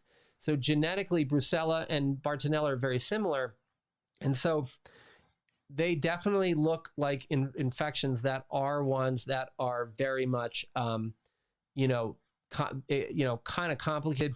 They can cause a lot of wacky symptoms. And the problem is they can cause a lot of symptoms that look like everything else and distract the hell out of things, right? So it's definitely, in our training program, we spend so much time talking about Bartonella because it's a challenge, right? And even like the people, like I know people who study Lyme and Babesia, like, I don't want to study Bartonella, it's so hard to study. And then I know people who study Bartonella, like, oh, Lyme's so hard to study. So it's like, people are out there doing it, but it is challenging. Let's see. We had another question from almost an hour ago that was like, are spirochetes distracting or suspending immune system activity, but not depleting the immune system reserves, or are they actually depleting factors of the immune system? I know they can cloak, not sure. It's interesting. Back in the day, there was some research where they actually found that a spirochete could go into a white blood cell, corkscrew into it, roll around in it like a dog rolls around in poo, and come out, and under a microscope looks like a spirochete. But if you look at all the stuff on the outside, it's antibodies or antigens that were on its surface essentially look like a white blood cell to the immune system. So there is some evidence that Borrelia spirochetes may cloak themselves. But the problem is, I think it's a combination of they're totally distracting the immune system because it can affect all over your body, multisystemic. It goes to areas where they're weaker. Like, and I say in my case, like I had a weak right knee from some injuries. It went there first, but man, that left knee and that right shoulder and that left shoulder and that neck all came along for the ride. And it's like, yeah, you've got something that's a mess and it's more of a mess, but now you're developing a mess somewhere where you never had a mess, and certainly that's just one example of distraction, certainly suppressing the immune system, depleting the immune system, all of these things happen. And that's why when you look at protocols for Lyme, you see a lot of people who are on multiple antibiotics, multiple different medications, multiple different herbs. We're changing their diet. We're making sure they're getting the rest. We're doing everything we can to hit Lyme from every perspective. It's because Lyme kind of confuses us. Like, I think years and years and years ago, I was just like, one day I was just like, the problem is Lyme disease takes a nuclear shit on your immune system. And I know it's probably not politically correct, but it's the truth, right? I mean, that's really one of the big challenges for me, is that with Lyme, all bets are off. And you can just put Lyme in quotes, and Babesia tends to do it. Now, Babesia is interesting. We'll talk a little bit more about it next week, but the researchers have said, hey, we can go infect the mouse with Babesia, we can get rid of the parasites in the blood relatively rapidly with atovaquone or atovaquone and azithromycin. Problem is, if we keep that mouse alive long enough, it comes back. And the other problem, probably more problematic, is we don't know where it hides yet. So we have a lot more research to be done, and amazing question. There's a lot of questions that pop up about transmission of infections through breast milk. Lyme and Bartonella, to the best of my knowledge, all the time I spent with Dr. Charles Ray Jones, we did a lot of moms with kids and pregnant women. There's no evidence of transmission through breast milk. Lyme has been shown to be transmitted transplacentally, meaning from mom to unborn child. That's been documented very clearly. Bartonella has been shown to have that happen in at least one case. There is a question of horizontal transmission in both Lyme and Bartonella. There's a little stronger evidence in one case report in Bartonella, which is not really much. And there's a possibility in Lyme in one case report. Other than that, it's all substantial and anecdotal. We need more research because there's a lot of Lyme out there, and it may not all be coming from tick bites. But at the moment, that's the best mode of that's what the evidence shows. Is anyone testing for leprosy in the Lyme community? I don't see a lot of people doing that, but I actually have a podcast coming out. I actually think it might be coming out tomorrow. They might be delaying it a couple of days because of this replay, but coming out where I talked to Dr. Ebony Cornish about toxoplasmosis. So a lot of these things we're forgetting about. The bad news and the good news about leprosy is we kind of know where people get it and where it lives. And I think that, I think what Dr. Horowitz is doing is learning a lot from leprosy and the leprosy drugs, and that's why we're applying it to this. So if someone has a risk of travel, I've diagnosed people with chikungunya. I've had people from India come. Everybody's, oh, they have Lyme, they have Lyme, they have Lyme. I'm like, no, they have actual gut parasites that we treat, and you see actual get the organism out because of where they lived. This is a great question. I think I haven't I've read about half of it. I've heard many doctors speak highly about liposomal nanoparticle micronized medicines, but do we know with 100% certainty that the body knows how to fully process them and clear them out without an issue? Have heard conflicting opinions on this. Thanks so much for this question. This is spectacular. The best evidence I know of is those 2 micro studies on mice where we get better absorption. To my knowledge, we haven't really dove into what the body really does with them for sure. We're hoping it does something. Clinically, it looks like they do something. I mean, I know there's some study on like sort of in the non-Lyme world on these nanoparticle micronized stuff. It's really exciting, but we need a lot more research, in my opinion, in that zone. And how does the body know what to do with it? Really unclear. With our liposomal formulations that are available, like glutathione seems to work very much like IV, but the glutathione is, a 3-chain amino acid that's essentially bioidentical. When we look at like Biocide and that herbal blend, when we look at liposomal artemisinin, liposomal melatonin, the liposomal portion of it doesn't seem to lead to more side effects short-term or long-term than the medication by itself. And we have direct comparison of that. I have had people use liposomal mebendazole. It kind of works the same as mebendazole. We've looked at things, other medications, doxycycline. I don't see it working any worse than the typical medicine, and I don't see side effects growing. But again, that's my clinical experience, right? Part of the reason that we don't hear a lot about liposomal or other variations on intravenous medicines, because a lot of people ask me that, is with an oral medicine, you can change almost anything and you're almost going to be okay, right? I mean, within some degree of certainty, but you can literally change a molecule like on an IV medicine, and it goes from safe to deadly. So when you're doing IV, it's a dramatically different situation, but we need a lot more on that. So great question. Thank you. Is there any surgeries or operations where a doctor could check for Lyme or co-infections, like a colonoscopy or other ones that come to mind? Another super question. Anytime you get tissue, you can check for anything, almost anything you want, including Lyme, Babesia, Bartonella. Colonoscopies, especially in people, like I wouldn't go trying to, if you have no GI symptoms and you're having a random colonoscopy, I don't know that I'd spend $600 or $700 trying to do biopsies for these on top of everything else, although you could. But we know in people with gastrointestinal symptoms and clinical symptoms of Lyme, there have been colonoscopies and endoscopies done where biopsy proven Lyme, Babesia, Bartonella have been present. We know that people have had their gallbladder removed after having ceftriaxone, and everybody says it's caused by gallbladder sludging due to ceftriaxone. But a lot of times they are riddled with spirochetes. So Lyme likes soft tissue. So if you're getting skin biopsy, especially at the site of where you previously had a rash, there's evidence to show that's a decent yield of tissue. If you're getting your gallbladder removed, especially in relation to Lyme, I would certainly have it tested personally. The GI tract can be done. One of the other places that's really interesting too is Lyme in the synovial membrane of the knee. So if somebody with a recurrently swollen knee, that's a possibility as well, to check there. Dr. Jones had some kids who were having brain biopsies and debridement from cancer, have it tested, but it didn't really change what they were doing, and they already knew the kid had Lyme. So there are other soft tissue, but anything that's a soft tissue is pretty easy to, if you're getting it biopsied and that is an organ that has had symptoms, you could consider having that done. Super great question. Is there any evidence that infrared or red light therapy kill bacteria, and any strategies to help build the mitochondria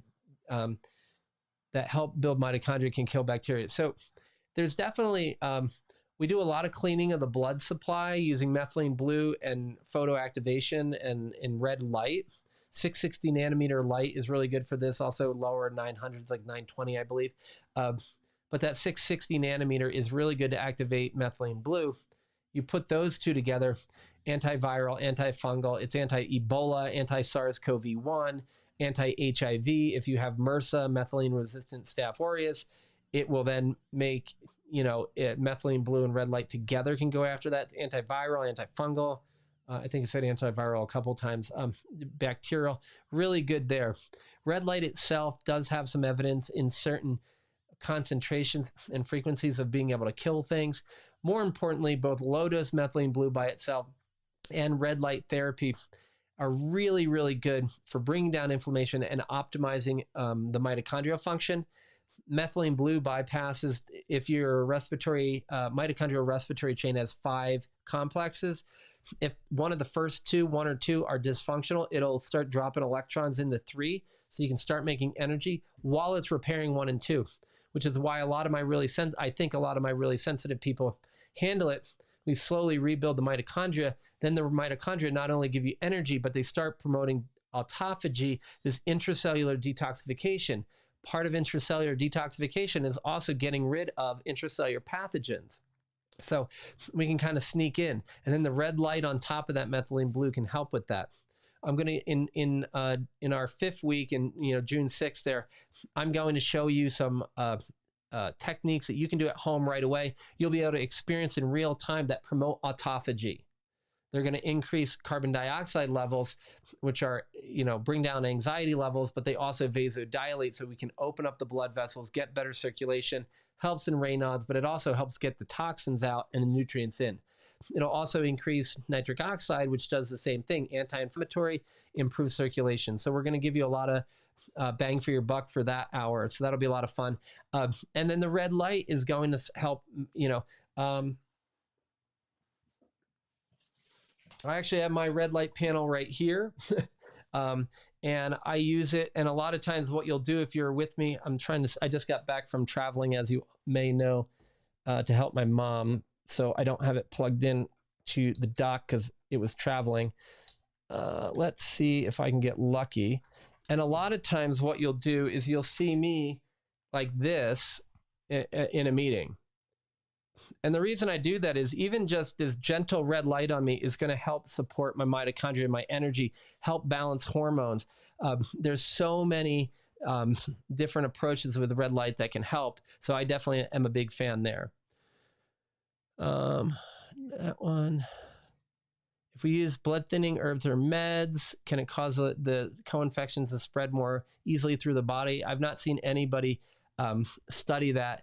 And the field uses blood thinning herbs and enzymes kind of a lot. There is some evidence, about hypercoagulability. And Corson used to lecture a lot about this.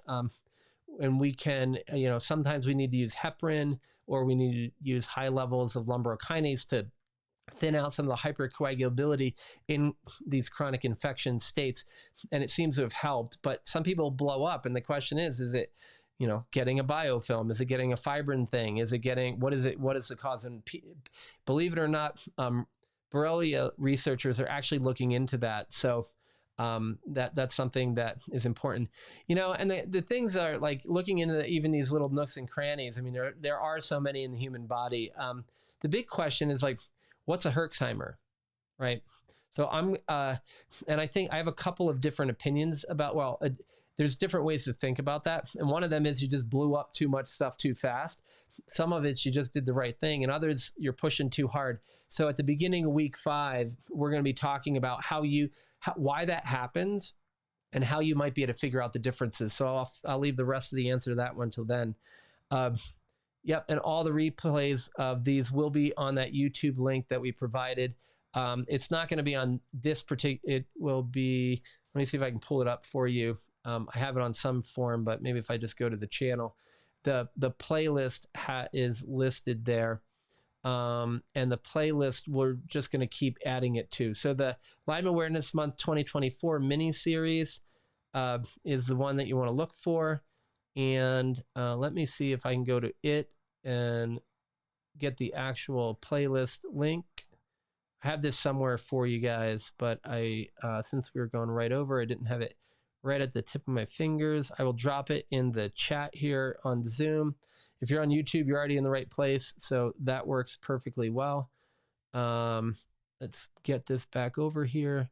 And if you feel free, share this with everybody you can. I mean, if it's helpful. If you find it's crap, then don't share it. So let's see. Am I saying many people who have Bartonella are getting that separately from other tick-borne illnesses they have? Absolutely, that is a possibility. And I dive into this in that conversation with Ed Breitschwert. So if you're over on the YouTube channel and you hit the podcast, it'll go and it'll just play the audio. You can also go over to Apple and Spotify and all that. Or if you want to watch a video of us chatting, it's just in the regular playlist. So, but yeah, I mean, the problem is you can get it from house spiders, cat scratches and bites, fleas, lice. One of the most common times I see is like, I'll talk to teachers and they're going to see, oh, we just had lice go through the classroom. I have a couple of kids with new ADHD, a couple of kids who just developed this weird, grunting, and they're acting out in class. Their behavior is all crazy, and so on and so forth. And it's like, the whole class didn't, it's either strep goes through the class or Bartonella goes through the class and triggers this PANS, pediatric acute onset neuropsychiatric syndrome. But it's not that they all went home and had fleas or whatever, or they got bitten by a tick or a cat. It was from the lice. So you can get Bartonella from a lot more places, right? Now, you could probably get it from a tick in a lot of places, depending upon where you travel to. New England, it's not really come through in the ticks, but we can currently see it. We can currently see it a lot. So it's a big challenge. So if you see somebody with Lyme or with Bartonella and not Lyme and Babesia, definitely the history. If they don't have a tick bite, but they had a cat, like the person who was typing the question said, you can certainly get that. You do not need Lyme and Babesia if you have Bartonella, and you also don't need Bartonella if you have Lyme and Babesia. If you have Babesia, you can get that from a tick bite without also concurrently getting Lyme. But in New England, depending upon the area you are, like 40 to 70% of the ticks in any given year, Ixodes deer ticks are going to have Lyme, and about 8.5% are going to have Babesia. And I've seen years in Connecticut where they've had as many as 90% of the deer ticks have Lyme, and still right around 8 to 10% have Babesia. So can you get Babesia without concurrently getting Lyme? It is possible. Is it likely? A lot less likely. So if you confirm Babesia, but you haven't confirmed Lyme, or Lyme is on the borderline, you probably also have Lyme there. So we just think about that. Can long-term antibiotic use cause H. pylori and strep in the gut? I mean, strep is normal in the gut. So the problem with strep in the gut, typically when someone asks a question like that, is where it's overgrown. And so dysbiosis, or that imbalance of that good-bad bacteria balance, can certainly happen in response to prolonged antibiotic use. And you can see yeast overgrowth, you can see mycoplasma, you can see all kinds of different overgrowths from that. H. pylori, it should not be coming from being on longer term antibiotics, but because of the lack of overall gut health, that could potentially put you at risk of getting it a little more easily. So yeah, and it's interesting, if after about 9 months or so of antibiotic use and no symptom relief, would you switch to mold treatment and herbal therapy instead of continuing antibiotics? I wouldn't still be on antibiotics personally. I like to see change, right? If I'm seeing maybe change, I've definitely gone 8, 12, 10, 10, 12 months. If it's kind of like moving and it looks like it's about to start getting, unstuck, but I usually use a lot of herbs up front and then layer in my antibiotics. I find it works faster. There is no reason to not do the meds first, but the number one, I would say probably the number one criticism, or at least up in the top 3 criticisms of the concept of chronic Lyme, is open-ended treatments when people are not getting better. I see people argue about open-ended treatments when someone's getting better, but ultimately they can't really argue that they agree the patient is getting better, even if they don't agree with what we're doing. I mean, I've even seen people at Connecticut Children's who are like, I don't know what Moorcroft did. It's certainly working. Keep doing the azithromycin. I'm just telling you, you don't have Lyme, you have something else. Sure, whatever, but at least we see it's working. When it's not working, we have to look at why is it not working. And for me, one of the things I see a lot of it is kind of like why I left my red light thing on here, is, the big piece of it is that you have to be improving to some degree. And if you're not, it's either we're not doing the right thing, or maybe our body just doesn't have enough energy to do it. So I do a lot of bioenergetic scans. I'm going to tell you more about that in 2 weeks to help lift up the body and get the energy flowing through the body. I use a lot of the red light. I use a lot of self-healing practices because these are the things that give you the strong foundation for the rest to work. I have a gentleman who's tried for 3, 4, 5 years between myself and other people to get moving. Not much has worked. I got him a bioenergetic voice scan, and within 6 weeks, everything has changed. So did that other stuff that we didn't do anything in the last 4 years or so not work? No, it may have been working great, but we couldn't see the result because he's so chronically depleted. So we're going to talk a lot about that in 2 weeks. But I definitely don't just keep doing antibiotics and that aren't working. If you plateau and then we have to change things around, I mean, all those things, can be really helpful. Let's see.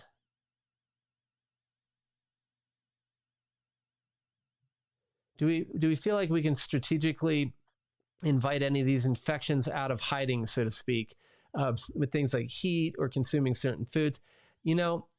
I think there's a lot of talk about that, and even cold plunges and cryotherapy to get things deeper.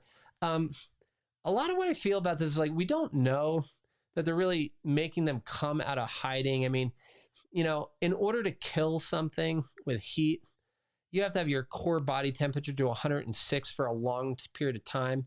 And the problem is, if you do it for roughly 2 hours and 1 second past 2 hours, you end up with permanent brain damage. So if you're looking at that extreme, you got to go to somebody who really knows what they're doing. But I don't know that we really have a lot of evidence it works. But, where I think that this is a great question, is that I use a lot of these strategies not to help your body become less hospitable to the organism. So can I target Lyme versus Babesia? I don't know. I'd love to be able to do that. I'm sure people would love to too. But and we might be able to get to targeted therapies like, in the future, not too far off. It'd be cool.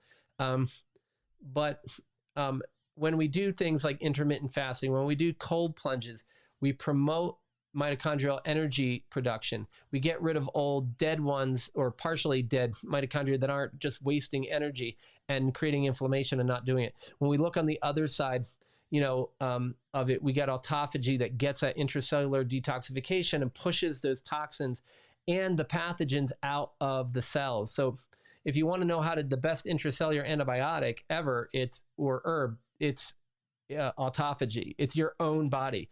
We can get there through cold, less so by heat, proper exercise. We can get there. Through fasting, and we can get there through breathing and intermittent hypoxemia. So, and a lot more on that in 2 weeks. So thanks for that question, Michael. That's great. Why is mold such a problem when you have chronic Lyme? It's not easy to leave your home with it, right? It's interesting. Couple pieces here.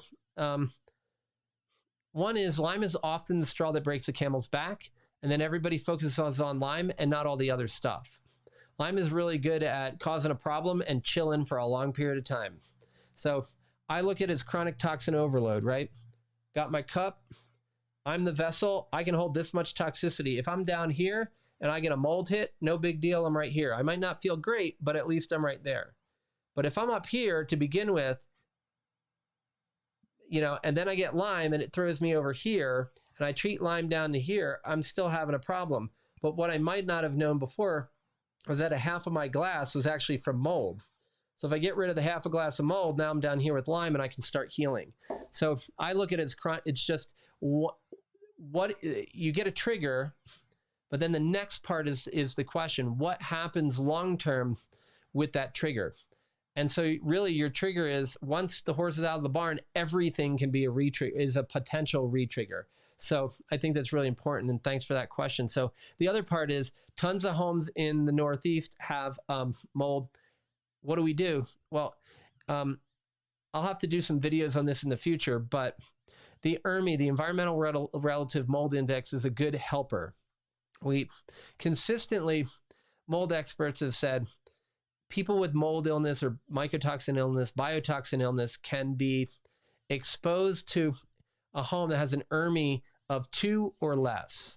And sometimes they need an ERMI of 0, and rarely do they need an ERMI of -1.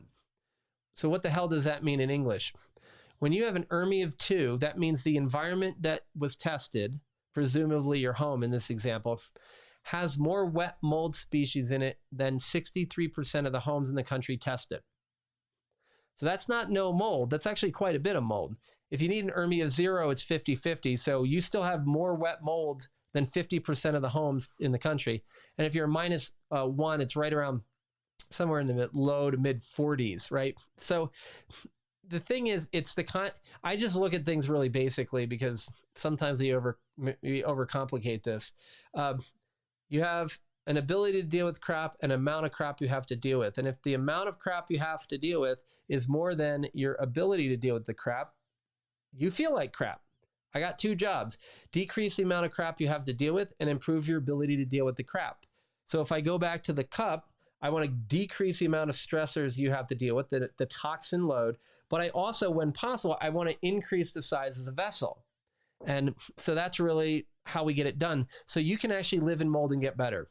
I know that that's like blasphemy to a lot of people, but I use a lot of photocatalytic air purifiers, which is blasphemy to less people, but still some people don't like it because it gets the mold out of the air. Throw it on, leave your house for a couple days or a couple hours, or just know you might feel bad for a day or 2, but then it's out of the air, and that's primarily how it's coming in your system.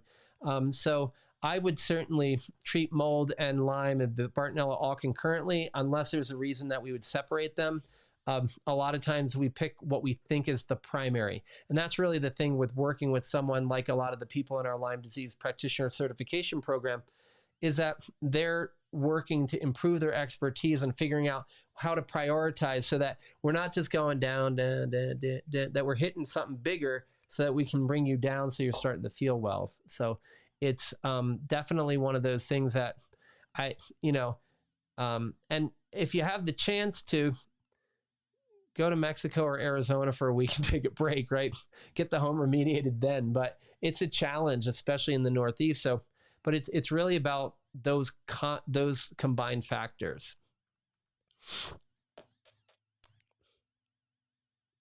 So regarding my comment about most of the treatments that are prescribed in medicine don't have all the evidence to back it up that we'd like. The chemical industry is very similar. A lot of 20th century chemicals were just regarded as safe by the FDA.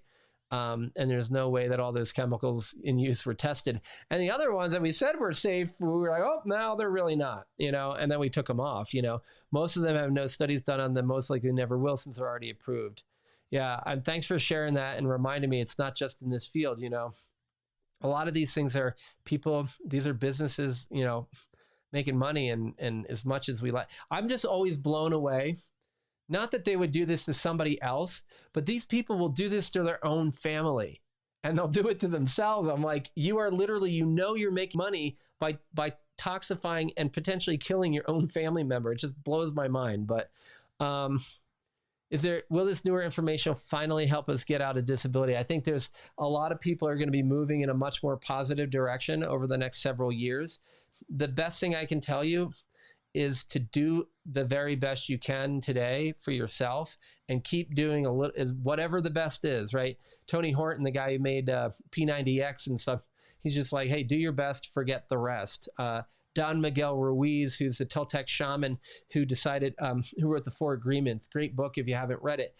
He says, always do your best. It's one of the Four Agreements. But he goes on to explain that your best is going to change day to day, week to week, month to month. And it's going to change sometimes moment to moment, So don't sell yourself short, but rest when you need to and keep doing things like we're going to do in week 5. Learn to do these things and then also get that. And we'll talk a bit about this in week 5, but it's so costly. So do the things that you can do at home. Get your attitude dialed in, and this is not a plug for saying people have bad attitudes. That's why they're sick. All I'm saying is if you focus on what you want, neuroscience tells us what you think about, you bring about, harness the power of the placebo in your favor. It's just like, don't leave anything on the table, right? I mean, any little thing that can help, especially when they're free or minimal cost, would be good. Because, I remember that I was in medical school. I went in, I put $1,800 on a credit card the first day I even learned what chronic Lyme disease existed. And I think it took me over 10 years to pay it back. So the amount of interest on that was probably more than what it cost me. Thankfully I had $2,000 on my credit card, and they were stupid enough to give it to a doctor at the time who was negative $350,000, living on these loans, thinking to make a difference. And I was fortunate, right? I was in a position where I could do that. And because of the loan situation, I could let it ride for a bit of time. But it was challenging, and a lot of people are in a much worse situation. So that's why we try to do a lot of these free things, but also in getting out that new stuff, because I'd rather you learn about tafenoquine and learn about it and show your physician it and have them learn more about it and really know where should you spend that little bit that's left. Like, don't dive off. So next week should be really cool, especially with the Babesia treatments. Those are really great. Intestinal. Is there any correlation between getting intestinal worms after or during a tick-borne infection? We see it concurrently. I think the problem is, everybody's saying everybody has a parasite. I think the biggest parasite is what Lyme does to your brain, to be honest with you. I mean, it changes the way your brain functions, and it actually acts like a parasite and sucks the life out of you and sucks your willpower and gets you thinking that you can never get better, and it's all Lyme. A lot of it's Lyme, but not all of it. And it's a shame because Lyme, if you look at healing, Lyme prevents you from recognizing the signals of cure, right? Or the signals of safety. So therefore you can't get to cure. So it can be a challenge. But directly the answer to, intestinal worms and spirochetes, no, but you're certainly more susceptible if you're chronically sick. Thyroid nodules, should they be biopsied for Borrelia? Thyroid, especially hyperthyroidism, autoimmune thyroiditis, is very associated with Lyme disease.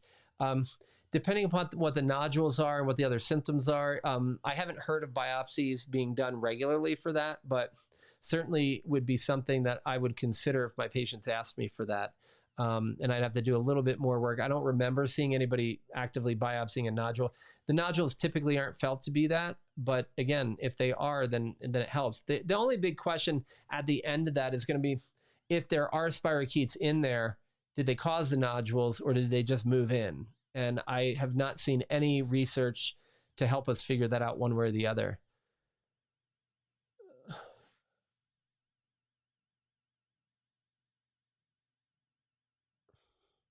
Yeah, there's a question about what are the reasons a person's system shut down for 4 weeks after using herbs or 3 weeks after meds.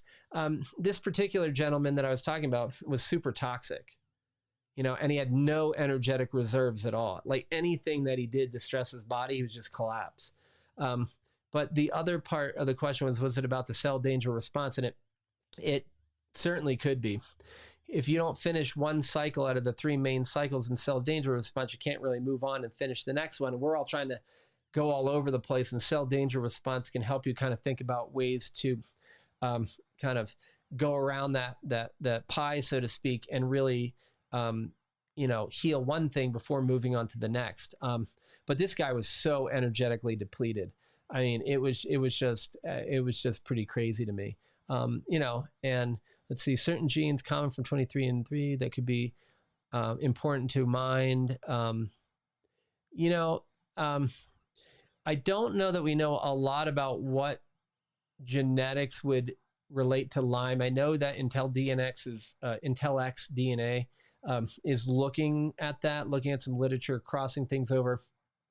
We've been talking about, can we make a Lyme panel that would help? What I do know is that there are a lot of things out there that if you have certain genetics, you might just be more depleted than other people. I would say across the board with genes, there's nothing that jumps out as like, oh, this is bad for Lyme. But a lot of people end up on sulforaphane. Like we use Avmacol as our sulforaphane source. You see a lot of people on tirostilbene and resveratrol when you do that. So a lot of our patients are already on those without even looking at their genetics. But when we look at the genetics, we're not at the point to say anything specific for Lyme yet, but they're actually working on that. So I'll hopefully be reporting back to y'all on that. Do IV treatments work everywhere in the body? Kind of depends on what organ you're talking about and what medicine you're talking about, how they penetrate, where they penetrate. Can medicines get too concentrated? Certainly you could get stuff that's too concentrated in different areas.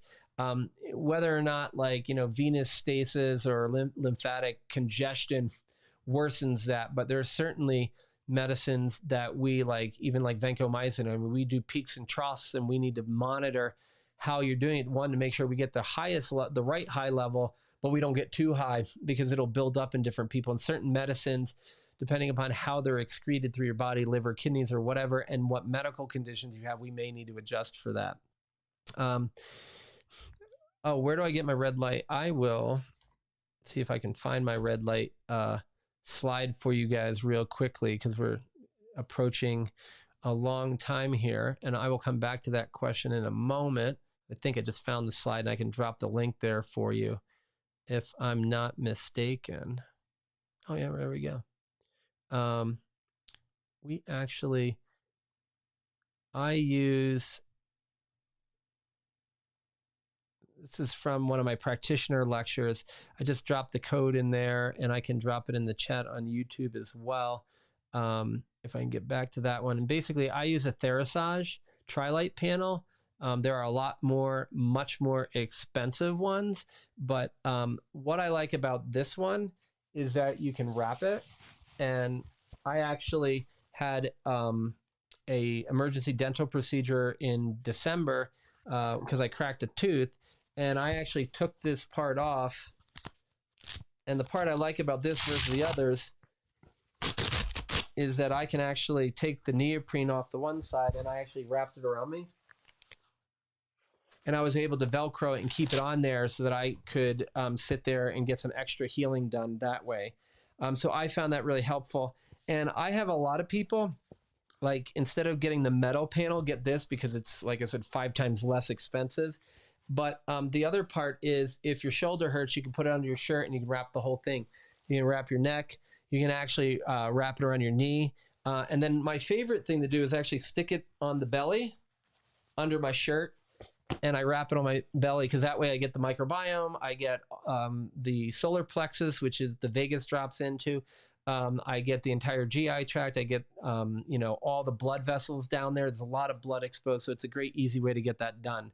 And that's the Therasage Tri-Light panel. So that link over there will take you over there. They gave me a code for 10% off, so take advantage of it if you want one of these. How do I know when meds aren't working? A lot of is, and how long do I wait to see some improvement? Everybody's different. I have a friend who says 2 months on this. If that doesn't work, go 2 months of that. If not, I go to IV. Somewhere in the 3 to 4 month range, I want to see somebody making something that's more than just, I wonder if it's improvement. That may only be a small amount of improvement. So I often will have people tell me what percent of normal they feel like. I have them fill out a regular symptom questionnaire, and I track this current and previous frequency and severity of symptoms. So really, we should be starting to see something happening in that 2 to 3 month range.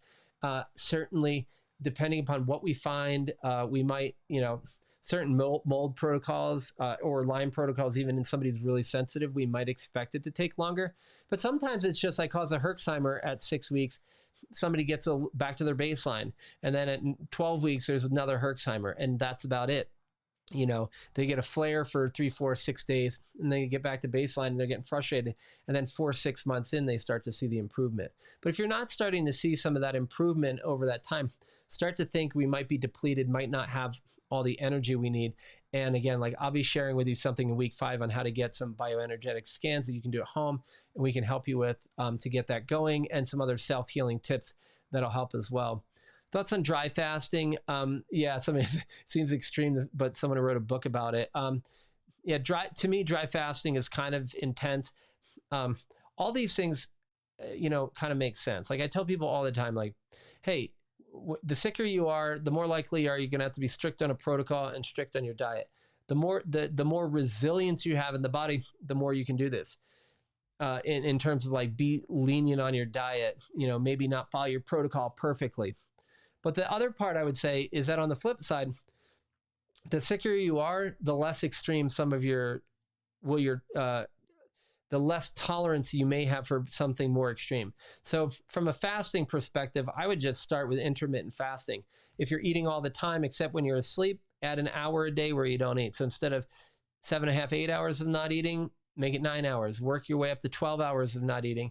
And, some of the brain detoxification, glymphatic drainage from the brain, research shows as little as 12 hours of fasting every other day can improve brain detoxification. That's not too hard, right? You can even do that on a medication protocol.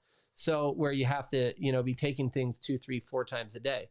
So that's a part. Let's see. So, so just slowly add into the more extreme. To me, number one thing you can do, I'll teach you in week 5, but breathing slowly is going to do so many things for you. Long-term antibiotics, conventional, even more so with IV, is harder on the body and the microbiome. IV antibiotics may not be as hard on the microbiome, but they certainly still, I've seen people get C. difficile and ceftriaxone IV. I think the thing is the microbiome can certainly be restored. The microbiome changes all the time too. I mean, you do a stool test every day in a week, you'll see different results, but you'll get a pattern. And that pattern over time is going to change. But your microbiome can certainly come back to a very high degree. There's actually a decent amount of evidence on that. But the thing is, with hundreds of billions of probiotic bacteria, how do we get we're not, the comments really like, we're not getting like a lot of different bacteria, we're not able to replace all of that. For me, what our probiotics are doing are outcompeting some of the big bad things. Like, I use Theralac from Master Supplements a lot. Dr. Horowitz taught me about them. It was like the first thing he told me to do. And then Saccharomyces boulardii, they outcompete C. difficile and yeast. But outside of that, most people who are taking making probiotics are not under the fallacy that we're replacing the microbiome. We're pushing it a little bit more in the direction we want to see it living. And there are certainly some better products. But yeah, I mean, a lot of it is like what you need to do is get out there, get good foods, get the inflammation down, and then get in there with the right probiotics that minimize the risk of damage while you're on the antibiotics. And then afterwards, take them for a bit longer, but a lot of it's just going to be tincture of time and eating the right foods, and bringing down that inflammation and the stress levels to, believe it or not. If someone is like overly, some people need a fecal microbiome transplant for recurrent C. difficile or some other really significant issues. Thanabiotic makes a essentially sterilized, filtered human stool product, which is just shy of a full microbiome transplant that can really give you the prebiotics, the probiotics, and the postbiotics, or at least the seeds of that, if you will, to regrow it. And so we do use a moderate amount of thanabiotic. I like it better when people are off of antibiotics. They give it to them for 4 to 7 months, maybe a year and a half in a really bad situation, and then they're able to maintain it a lot on their own. So hopefully that helps. Can you test positive for Babesia and Bartonella on IGeneX testing, or anybody's testing and negative for Lyme? Absolutely. And part of the negative for Lyme is, one, you might not have Lyme. The other one is, how are people interpreting that test? But you certainly can. Like I said earlier, it is definitely harder to get Babesia without concurrent Lyme, but you could get Bartonella without that for sure. And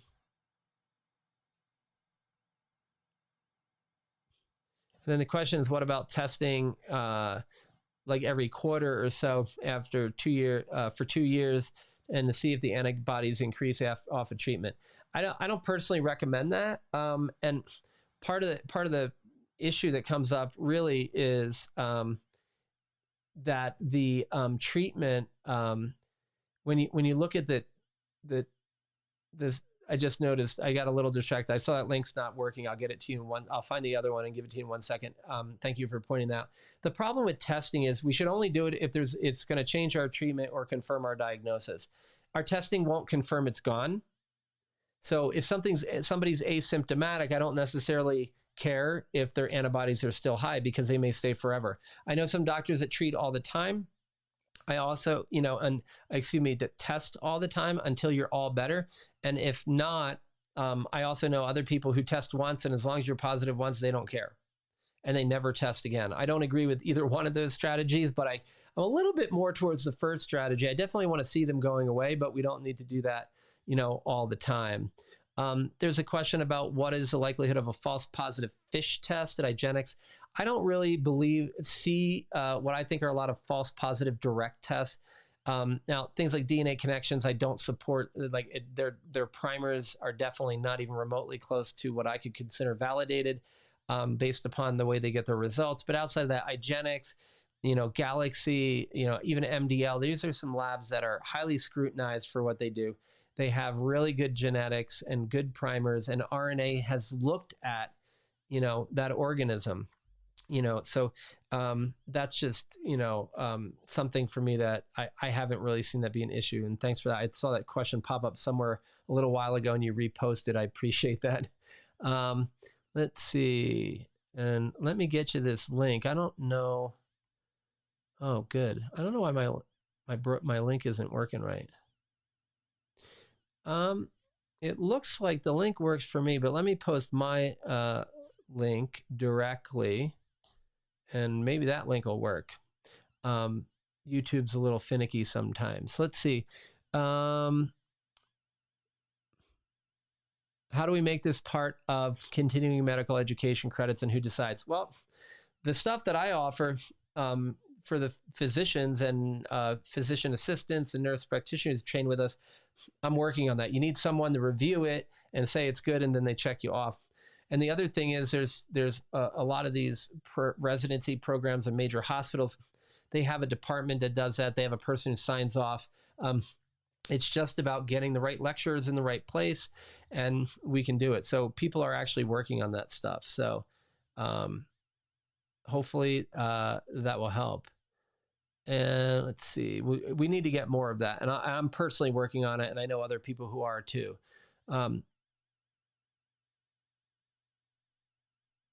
Yeah, how do we convince doctors to look past just stopping at the diagnosis and its symptoms and look further for root cause? Well, I'm going to keep doing stuff like this and shouting at the top of my lungs at any conference I go to and teaching people to look, because, so many of us, why were you susceptible to Lyme, right?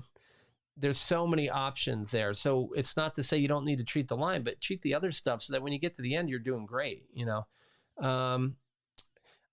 are IV versions of artesunate and stuff. I haven't seen a lot of action with that in the United States, so I can't really comment much on it because I don't have clinical experience.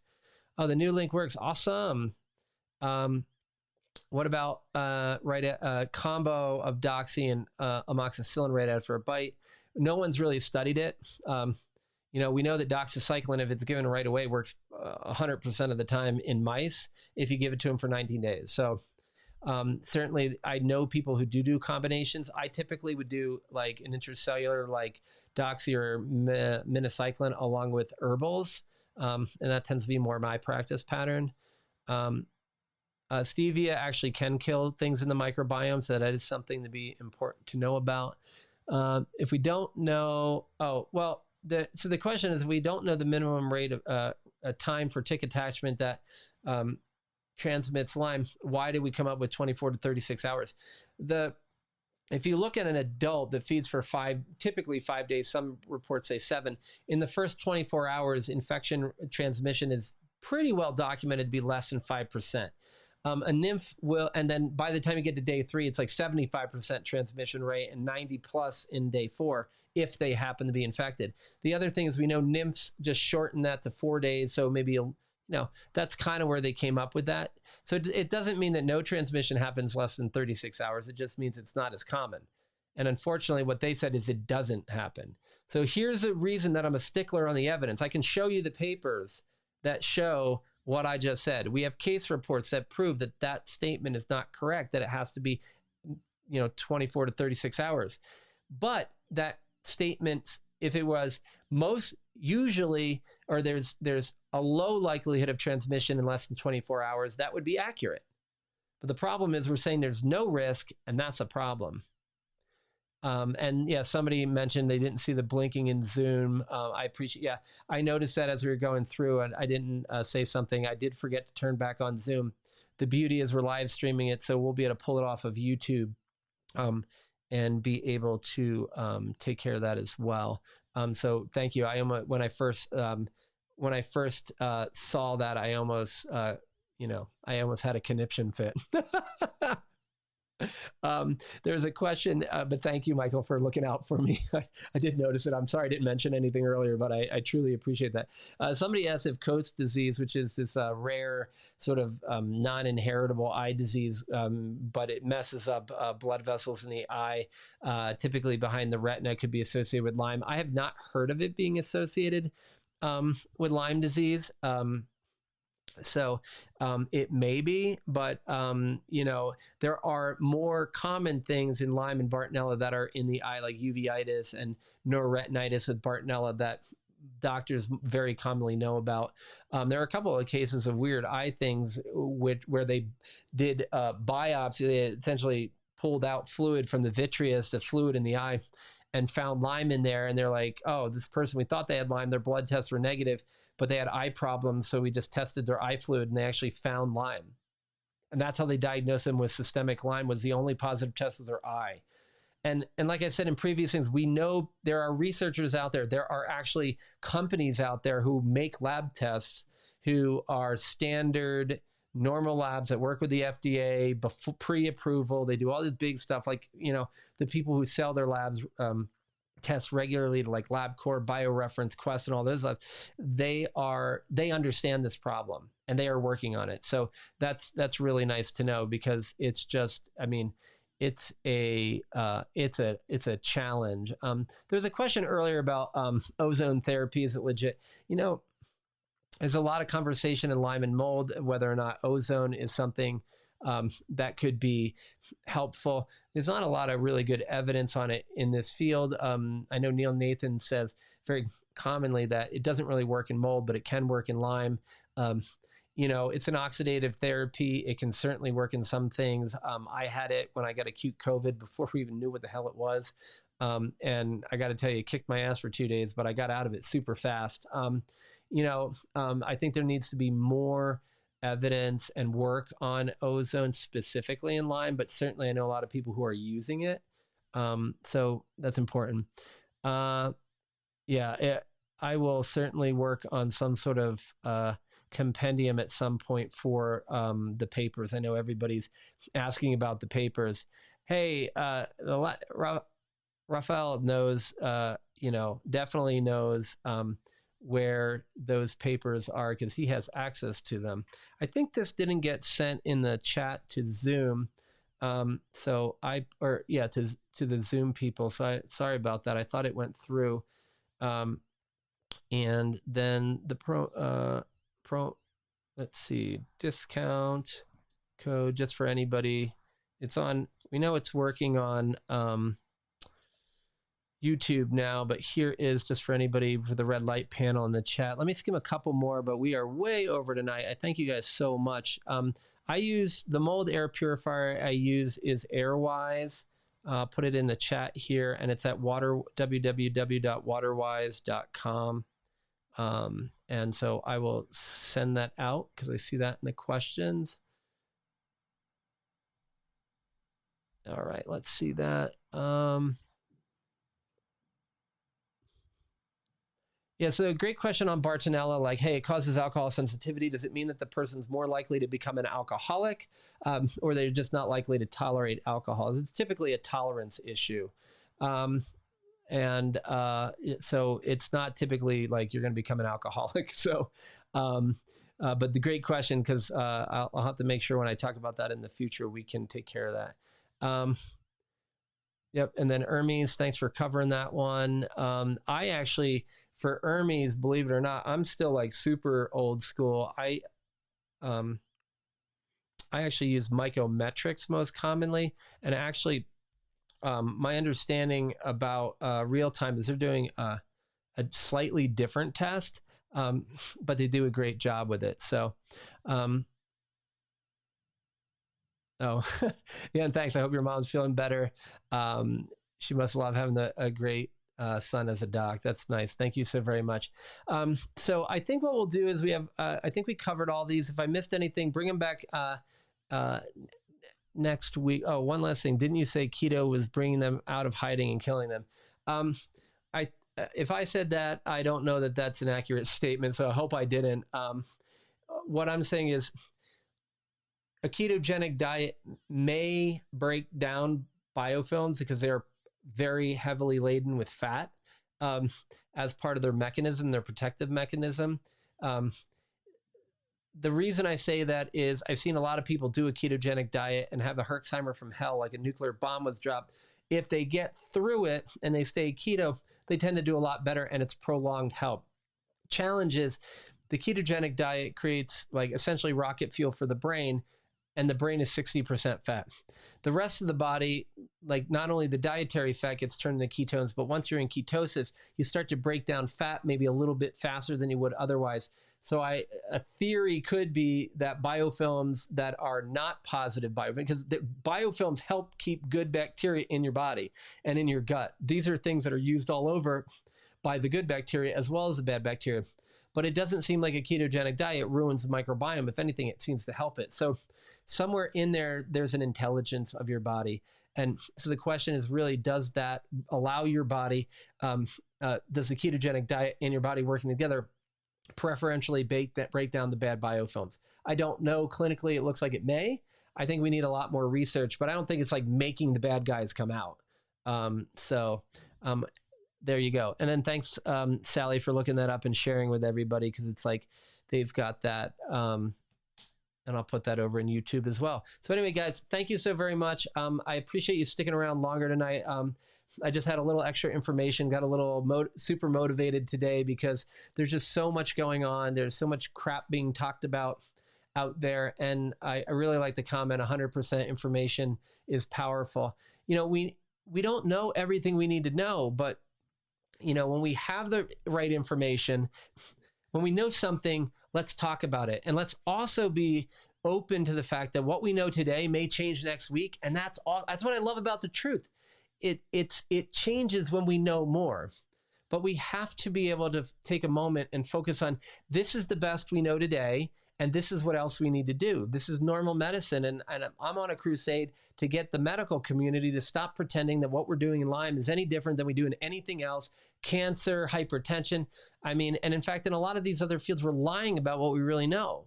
We're misinterpreting things because Pfizer and Glaxo and all these other people are making a shitload of money on us. That's the way it is. So let's get there, and let's figure out how let's find a way to come together and do this. And I was surprised at a recent scientific meeting I went to where Moderna and Pfizer, talking about their vaccines, are actually really interested in what people believe. So I'm not saying whether I'm pro or anti any kind of treatment, including a vaccination. What I'm saying is these companies are trying to do something different rather than just shove it down our throats. And I've not personally seen that before. And it's a really great thing. So I'm really going to be leveraging those relationships we created there to try to get this information out there. And to get if I can get them on some lives, or at least a podcast where they can talk about things and kind of interact with the public, we're going to do that. And if we can't do that, we're at least going to get the information from you guys to them so that you can answer the questions, before they just start to mandate all this crap. Because I think they know that this is consumer driven. And if that's the only reason they're listening to us, fine. Let's get the information. But what I do know is that I'm surprised they were open to it. The friends that I made who are researchers, these people really do know and they care. And the borreliosis researchers and the Bartonellosis researchers, these people are like, we don't know anywhere near as much as what we want to know. And what everybody's saying out there is crazy. And the beauty is their papers support that and they want to share the message. So we're going to continue to do that. I will see y'all next Wednesday. That looks like it's going to be the 29th, 8 p.m. Eastern, 5 p.m. Pacific. And we're going to do part 2 of our cutting edge treatments and dive into tefenaquine and dapsone and disulfiram. And I just saw a question about ivermectin, so I'm going to hit that next time because I know the person who's asked that question will likely be here. If not, we'll watch a recording. Everybody, lots of love. Thanks so much for being here and sharing this with everyone, and I'll talk to you all soon.